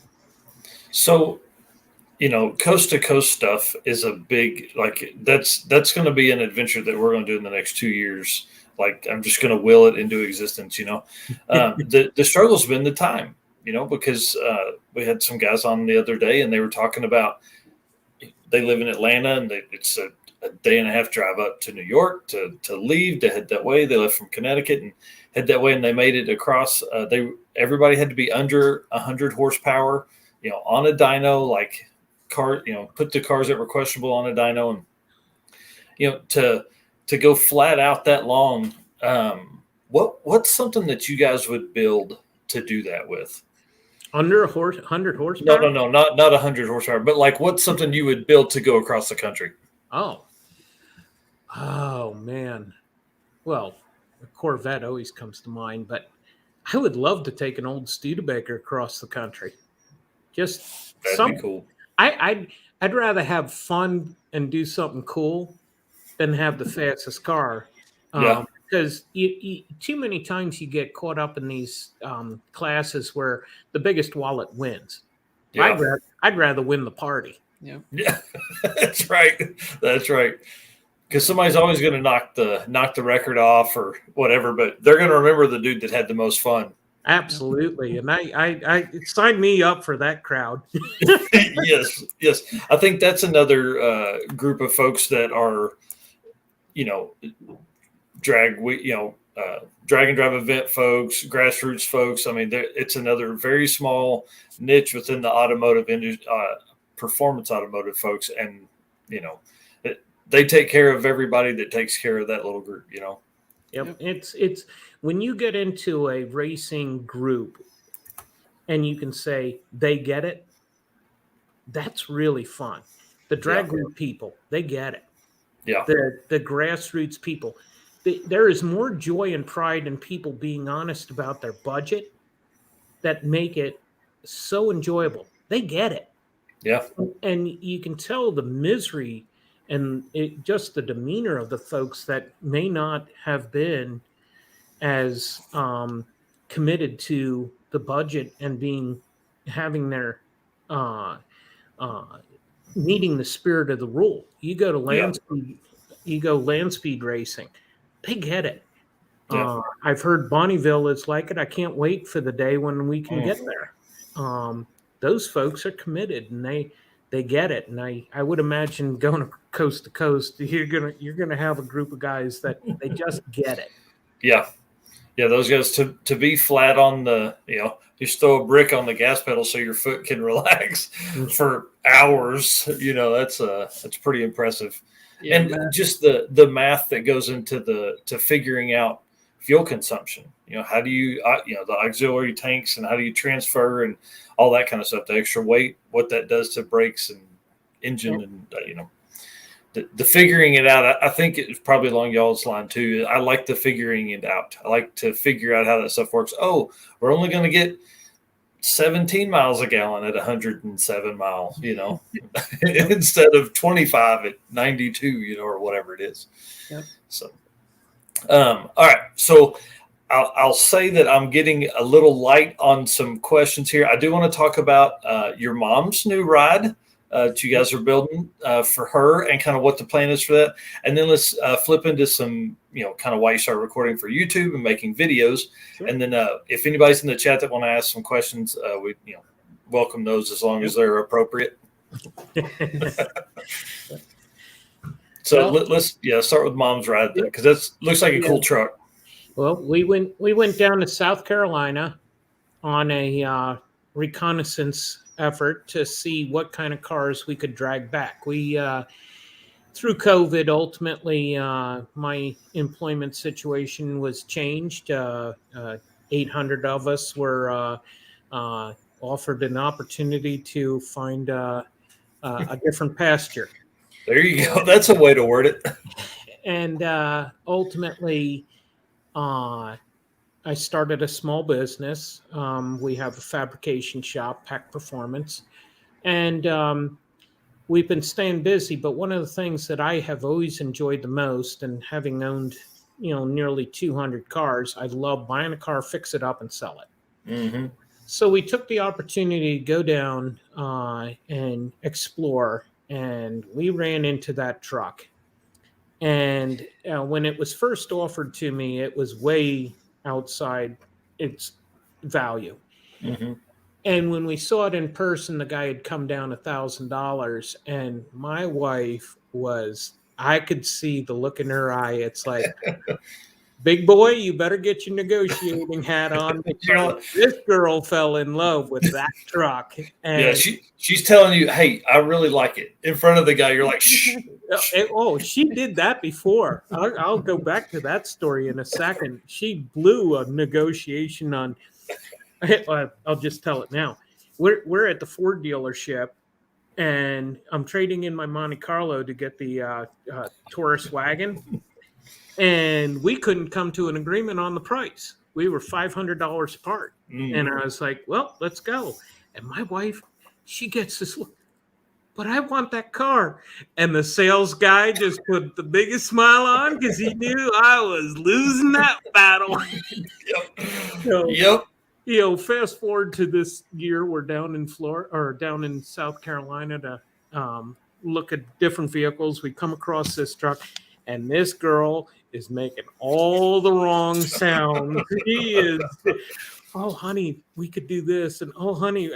And the seller is like hearing this. And I'm like, he's like, oh, that's a great idea. Yeah, oh, man, I can see you driving that just like that. So I offered him a price, another $1,000 below what he was willing. And long story short, we ended up in the middle and ended up getting it brought home. And there's some shrewd negotiation. Yeah, well, getting halfway was probably as good as I was going to get because he knew I was in a bind. Yeah. And, I'm so thrilled that she found something that she has a real interest in. She had the thing named before we even agreed on a price. Nice. We name all our cars, and she named that thing before we even had a price. That's awesome. I knew I was in a bind. Well, and I was watching the video. I see she's out there like helping lower the engine in. Oh yeah. Yep. So yeah. She's bought in. It looks like it's going to be a ton of fun. Oh yeah. She's been such an instrumental part that when the boys were in college and we'd go to races by ourselves, we got into a situation where we knew we weren't going to take first place unless we did some. We brought a nitrous system to throw at the car at the last second. We were having a problem with the throttle pedal before that even happened, and she's hanging upside down underneath the steering wheel and a racing seat jammed in the middle of her back, fixing a gas pedal. How many women are willing to do that, doing it by flashlight on your telephone to be able to fix that thing? And when it comes to the fighting the dog, it's we our whole family has that win mentality. We're going to.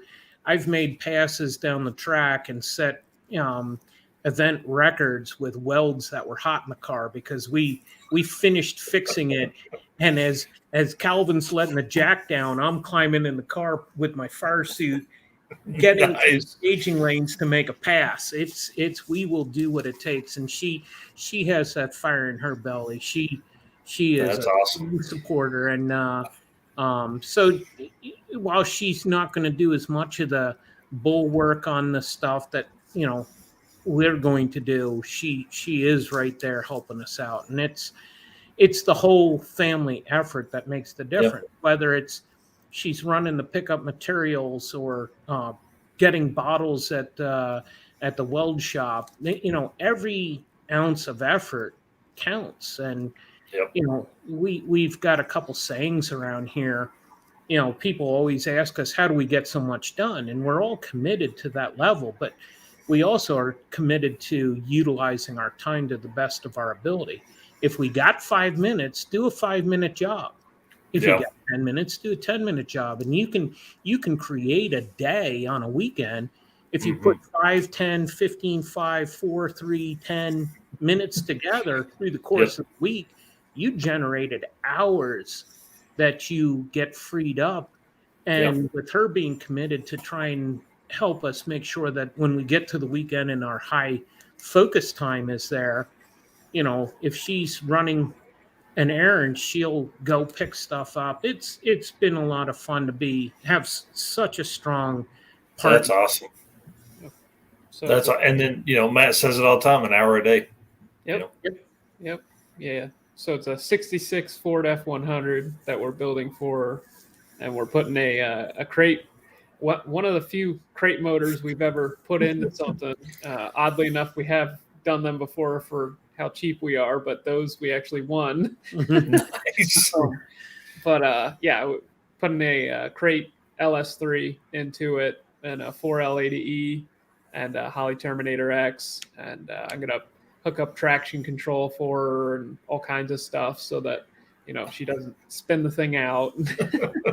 So I think that's what that was the part of the video that I enjoyed the most, or maybe that was on your Instagram.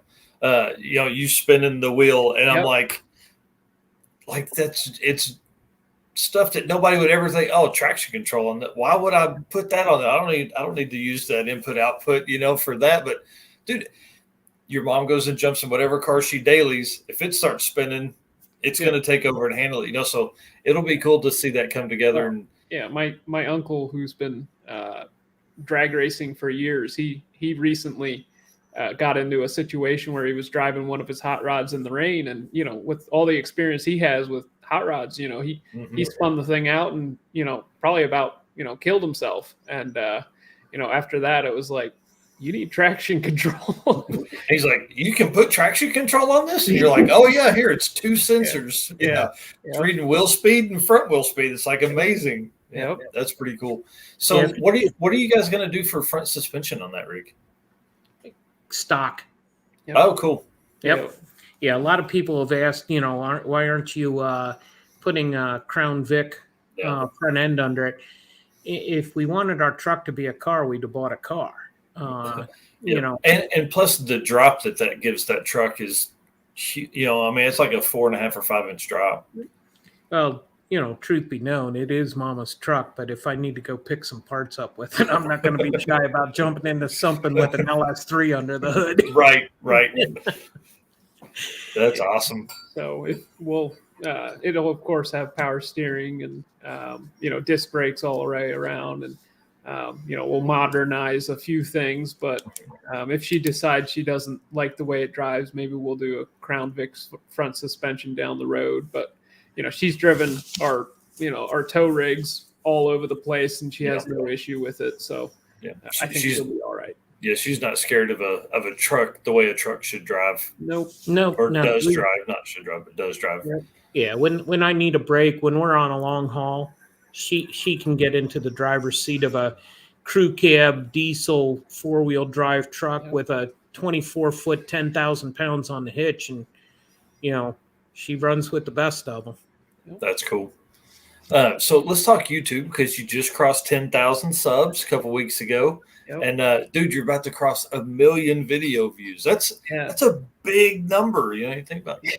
That's big. It's wild. I honestly never thought it would get here. I mean, the whole reason that I wanted to start the YouTube was, obviously, we talked about a lot of the stuff that we've done in the past, and all that stuff. It's cool, but how do you share it with people, and how do you create a community around it when it's just like pictures on a website? Mm-hmm. So I thought YouTube was an excellent way, but I was kind of scared of the camera. I was scared of looking like an idiot and people making fun of me and that kind of thing. And so I made a couple attempts at YouTube over the years, just okay, this is going to be the one. I spent hours and hours and hours and days and days and days, trying to come up with a good name and all this stuff. And it just kept getting to the point where I'd be like, okay, I'll just make one more video, or I just need the right name, or I just kept making excuses. And it got to the point where I was just like, okay, what I film on this phone is being uploaded to the internet, unedited, on the YouTube channel I already have. That's why, Nivlac57. That honestly, that's kind of a crappy name. Like, hard for people to spell, and it's when you say Nivlac57, they're like, what? They're like, what's that even mean? You're like, that's right. Yeah, I mean, it's kind of a crappy name, and I've thought about changing it a dozen times, but at this point, I think we're kind of stuck with it. But I wouldn't watch whatever the one you would change it to, because I'd be like, well, I don't know what this channel is. This guy's just like Nivlac57 with these colors. Yeah. So it just got to the point where I was like, I am uploading. I don't care if people make fun of me. I don't care if I say 50 times. It's going on the internet, and I'll figure it out later. And we got some decent success from the sloppy community. A lot of them jumped on board. I wanted to document the 6-cylinder conversion on my Studebaker, because I thought that would get a lot of attention, and that was I was still making excuses at that point.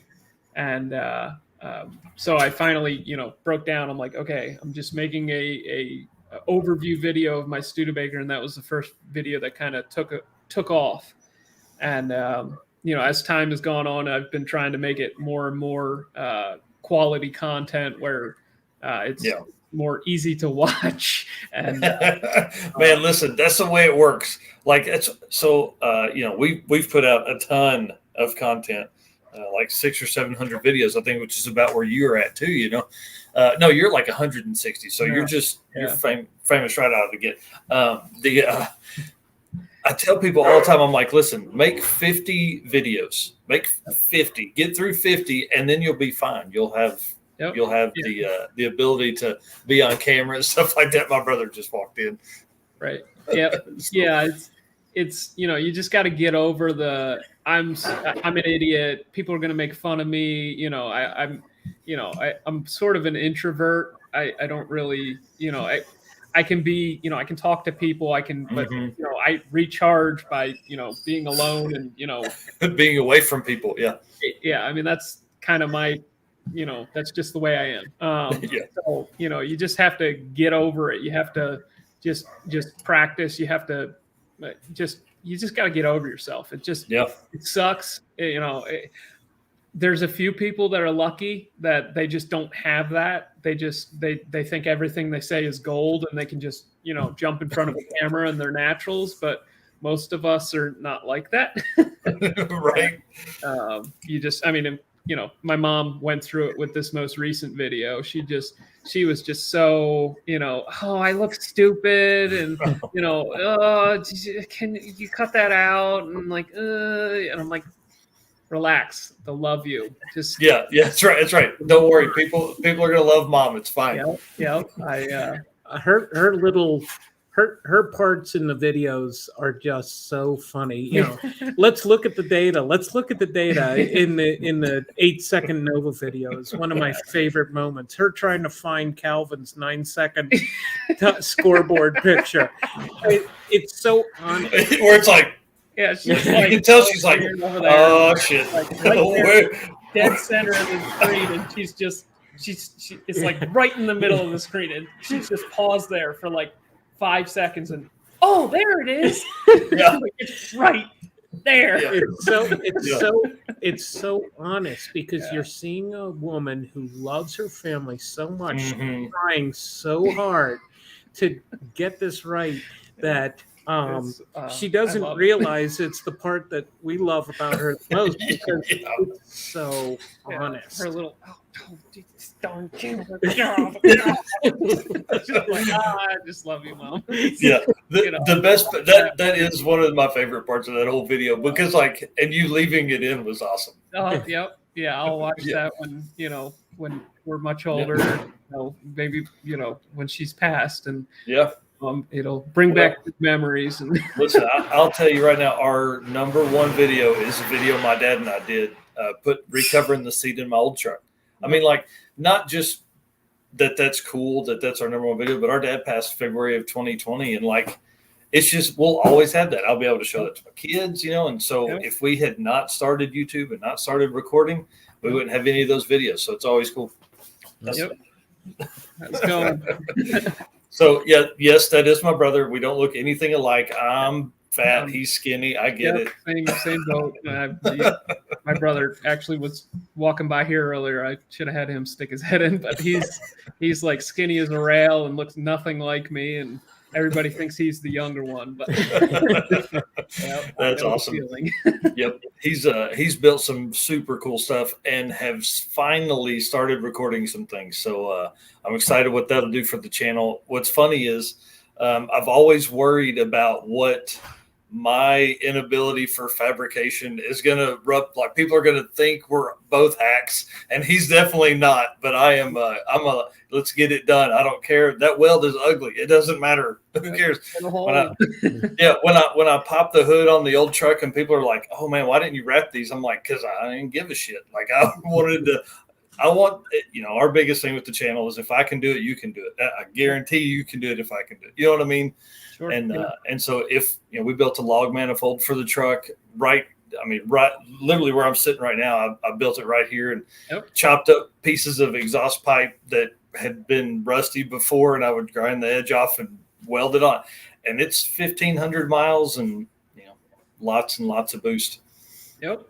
Cool. So yeah, it's a ton of fun. Well, it doesn't look like anybody has any questions. Does that mean we covered everything? I guess so. Well, I do want to say thank you for coming on. I really, really do appreciate it. It's you guys are a big inspiration for a lot of folks, and for me too. It's cool to see you guys pushing the envelope there on the 4200. That reminds me though, you had said in one other video you may start looking at some 4 and 5 cylinder stuff too. Got some plans for that? Yeah, we do. It has to meet a goal. Yeah. We can't just do it to do it. Oh, come on, man. Do it for us.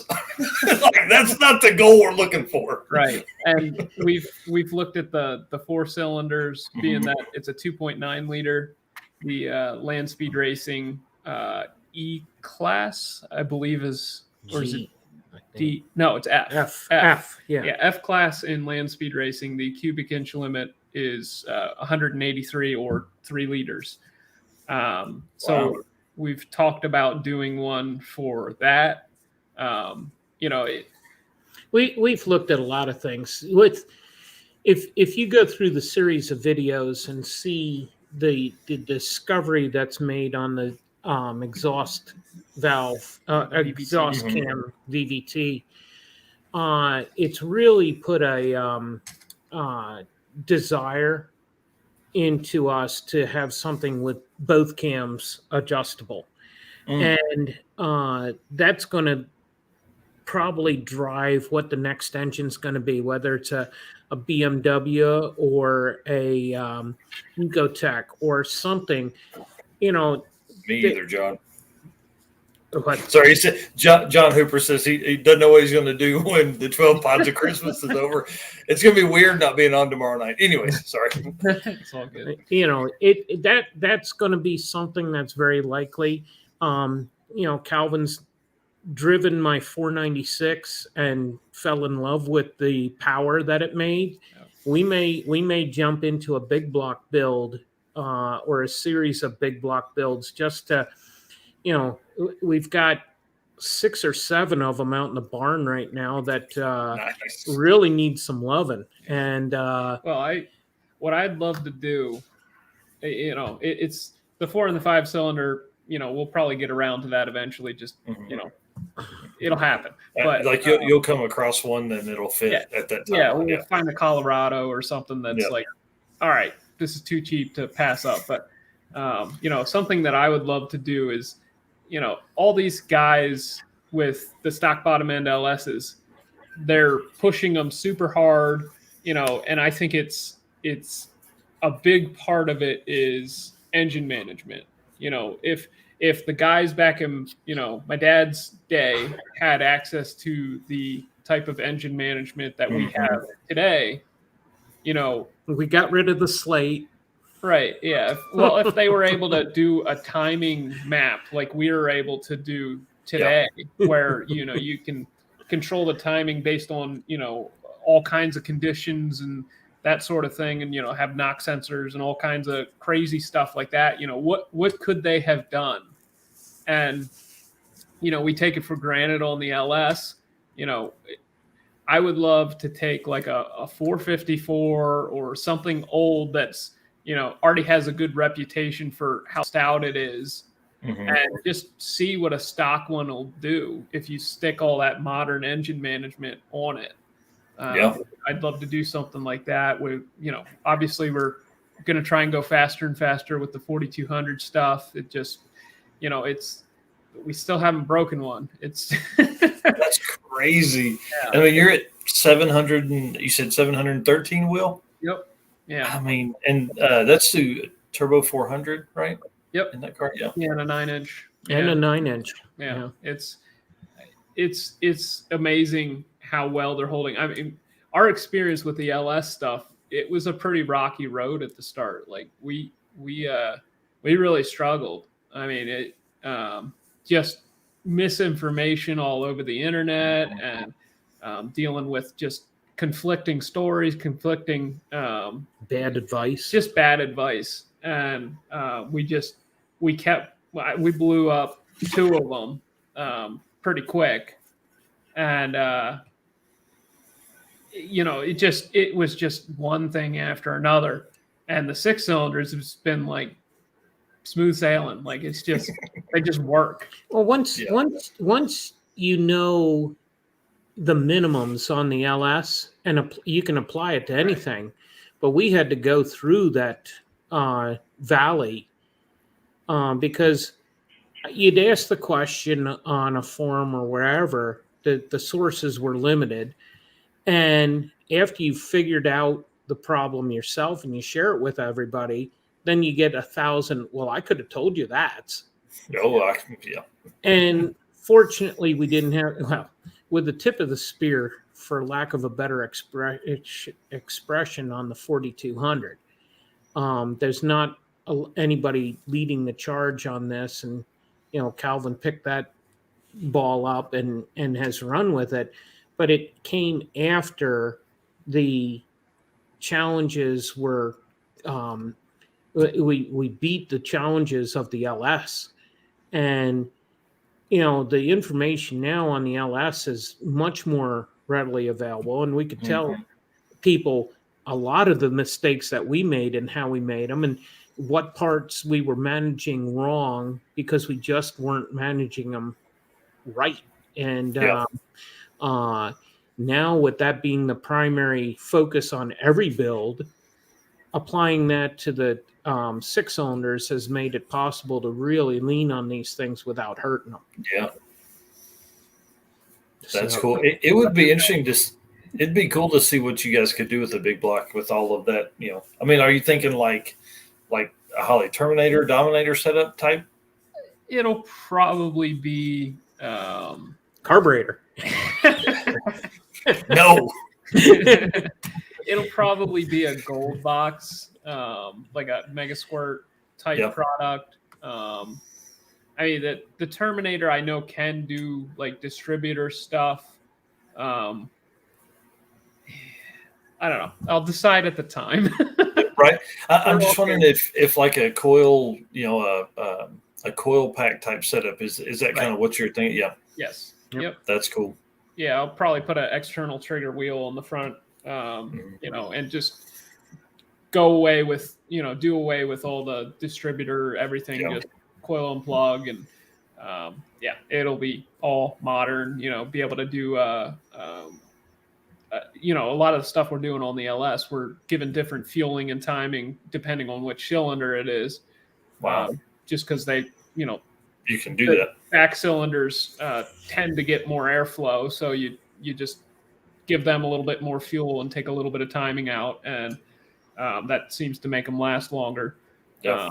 So do that same sort of philosophy, except I think the big block intakes have a issue with the corner cylinders. So whatever, we'll figure it out when we get there. But you look at the modern materials that are used on the LS connecting rods, the forged powdered metal, and big block actually had like a forged steel rod.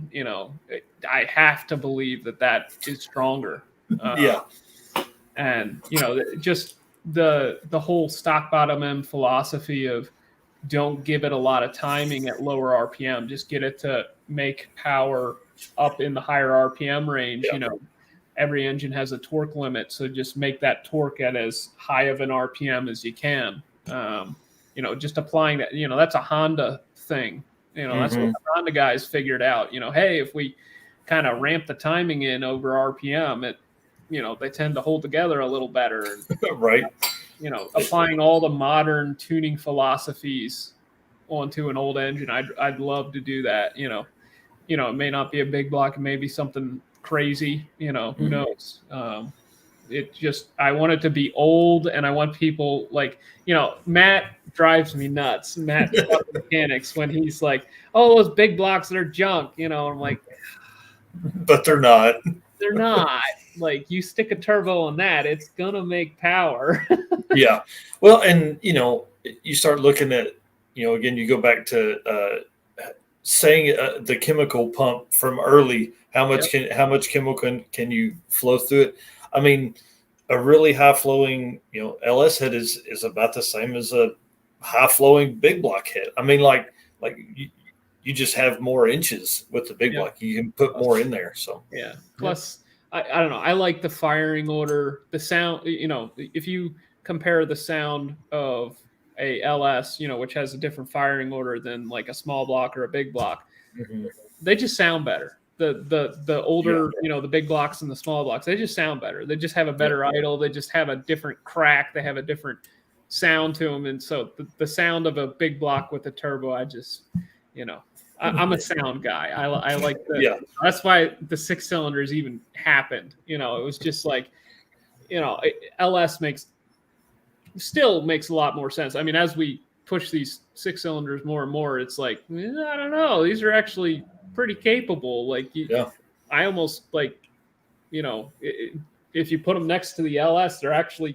I don't know, they're pretty close. Well, I mean, like let's be honest, like 700 wheel, that's a bunch. Yeah, that's a lot of power. Everybody are still poo-pooing the thing. I don't think they'll gain the respect that they deserve until you break the 800 mark. Yeah.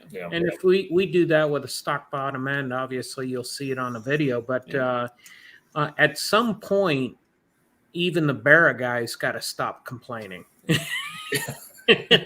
Yeah. They every time that we've hit a new plateau, they suddenly claim that they've been at the new plateau for a while. And at some point they're going to run out of that that's going to catch up. Yep. And there's Richard Holdner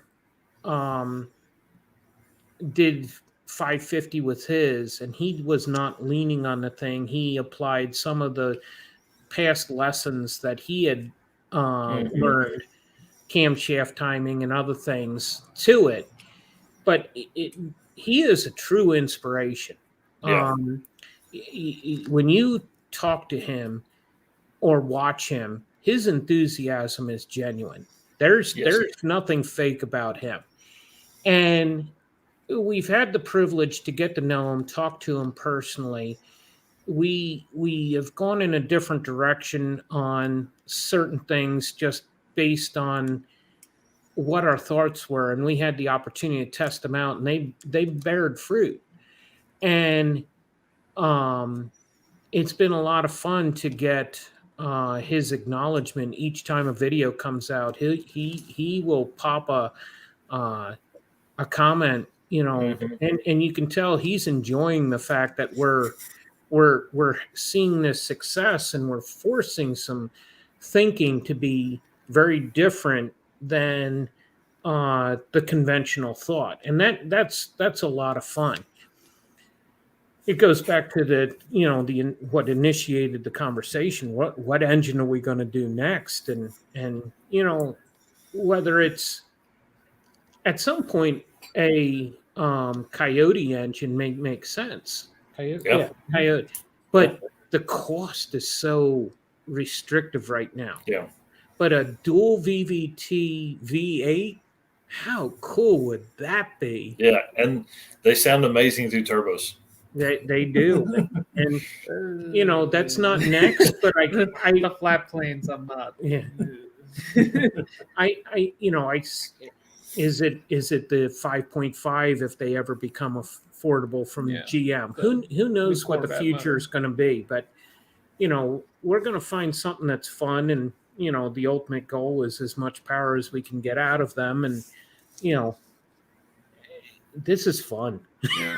Oh man, I love it. Do you think how many people are messing with the 4200? A lot more than you would think. There's a lot of guys in off-roading that are putting them into Jeeps. There's a lot of guys that are putting them into street rods. When I was at a recent event, I was surprised at how many of the long, skinny hooded vehicles have a 4200 in them. But you don't see them being used on the performance level. That's not widespread. I think everybody's waiting to see where this goes, and there's a lot of manufacturers and other folks that are contacting Calvin on a regular basis that we know that people are paying attention, and if this thing turns out to be a go-to option, there's a lot of people who want this to happen. So the answer to your question is not a lot in the areas where we're focused, but there's a lot more out there than people realize. Yeah, I mean, it's probably Richard Holdner and us as far as pushing the envelope. The envelope. Yeah, I mean, that's pretty cool. There was some pretty heavy development in 2005. The self-racing guys. That's kind of what inspired me to get into the 4200 was drag week. The very first drag week, there was a Vortec 4200 powered station wagon, Nova station wagon, with a big 80 millimeter turbo, and it ran 862 at 150 miles an hour. They cheated. They towed the car between an event and tried to sneak through it, and unfortunately they were caught. Well, I guess fortunately they were caught. Obviously I don't condone cheating. Yeah, especially that kind of cheating. Dang it, drive it. So they kind of. It's funny. You can watch some of the drag week videos, and they'll kind of they'll say, "Oh, we've had pretty good luck with cheating," and then somebody from the crowd will be, "Not since Cunningham," that was yeah. But so they kind of inspired a lot of development there, but they were very secretive about how they did what they did. They didn't share any details. They just, the the line they used in the one article about the car was they paid a lot of money for this development, and they have the rights to it, or something like that. It was just like, they paid for it, and it's theirs to share, and nobody else's business, and oh my gosh, yeah. Whereas we're like the complete opposite. It's like we try to share as much as we can, and try, the more people that get into it, the more we have an opportunity to create a aftermarket. And I can't afford a $50,000 R&D to develop parts for this, but if we can get enough people interested, then maybe Holly will take that plunge and help us all. That'd be great. The Wraith here on YouTube says, I'm late. Has anyone asked Calvin what he thinks a stock sleeve forged 4200 is capable of? I mean, he's one of the regular commenters. He good to see him there. I would think 1,000, probably maybe 1,200. A lot of what I've been able to, the 4200 is very popular in competition eliminator. It's a class run in NHRA, and what they do is they're using factory blocks and factory crankshafts with aluminum rods and forged pistons, and they're spinning these things to 10,000 RPM, and they make 650 horsepower naturally aspirated. Jeez. Yes, from a 254 cubic inch engine. That's awesome. So I was able to actually get a hold of a guy that who runs the class, and he shared some of the secrets with me. And they're still running the factory block, so I would think, if you were able to apply some of their secrets and that kind of thing, the block girdling and stuff that they do to the engine, I would think you could push them pretty hard. We still haven't had an issue with block strength, so they do a lot of preventative stuff that I'm like, I don't know, until we see a problem, I'm not gonna I'm not gonna go down that road. But there's a lot of stuff that you can do that we're not doing yet, and we haven't had any issues. So I don't know. There's lots of room for improvement. We'll see as time goes on. That's awesome. One of the biggest problems that we do know is how much windage there is in the bottom of the engine. And short of a short stroke crank being available for them, that's going to be the biggest limit. What is that crankshaft doing to everything else, as opposed to how strong the block is? It's a 4-inch crank. It's just down there. It's the ventilation that GM put into the block to try and get the oil out of the head, because of the amount of turbulence in the bottom end. The way that they vented some of the things, you can tell they were very aware that this was a major issue. And at the high boost levels, we've seen some spark blowout, and oil gets going into places where you don't want it. And as we continue to work on our program, focusing on spark, doing more focus on some other things, our next plateau that we think we're going to hit is going to be 750. And then, the next goal after that is going to be, can we get it to 800? And you get a stock bottom end to 800. There is nobody on the planet that's not going to, take notice, head up out of the ditch and say, what? Yeah. Well, I mean, like even 750 wheel to a 9-inch and 400's got to be low 800s, right? Yeah. The funny part about the Barra guys, going back to the competition with them, is all of their highest horsepower stuff has been through either a lockup converter or a manual transmission.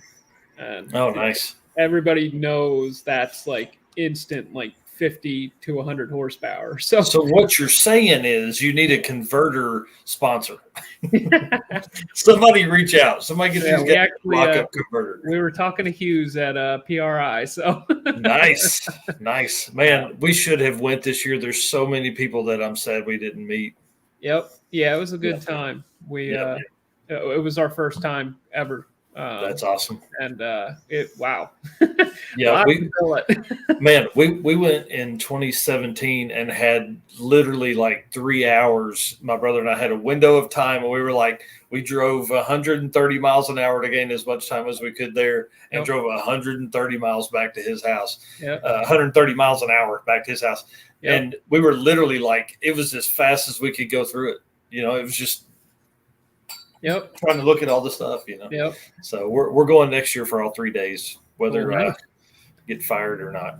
Yeah, we'll have to get hooked up and shake hands and whatnot. Yeah, for sure.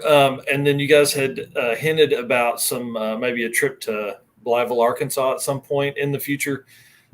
If you end up there, listen, that's where I lived. That's where I grew up. We'll go drink at some shitty bars or something if y'all are into that. If not, I'll show you some sketchy side streets that we used to do some street racing on. Yeah, my desire to get there is very strong. The schedule may not let us get that done, but if we can't get to Loring, we may end up shooting for the October event. We've kind of in the last few days laid out some tentative scheduling, and it doesn't look like we're going to make the April event. Gotcha. So we were. I still hold the record on the Blytheville Air Base runway there, 129 miles an hour in a rented Impala. We were on a car rally and aired the tires up to like 60 pounds and took everything out we could, and no matter what we did, it would go 129. Me in it, my buddy that's 40 pounds lighter than me, different takeoff strategies. 129. So. Hey, a record's a record. Yeah, I mean, hey, we're the fastest white rental Impala on the Express Rally on a Thursday. I think it was a Thursday. Y'all, I really do appreciate it. Thank you for coming, spending 3 hours with me on a night leading up to Christmas. Yeah. I know you guys are easy to talk to is what I'm saying here. We're almost tolerable. Yeah. So I've had a ton of fun. Again, you just run through where people can find you.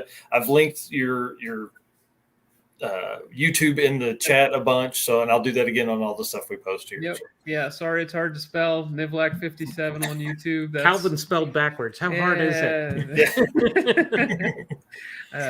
But yeah, that's the main. Same thing on Facebook and Instagram. That's us.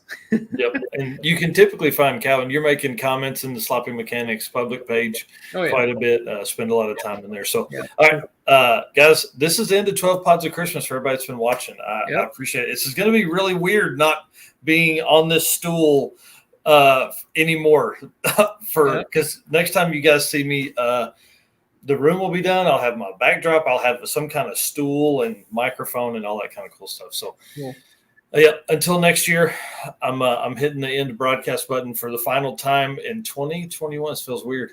All right. Congratulations and Merry Christmas. Merry Christmas. Thanks.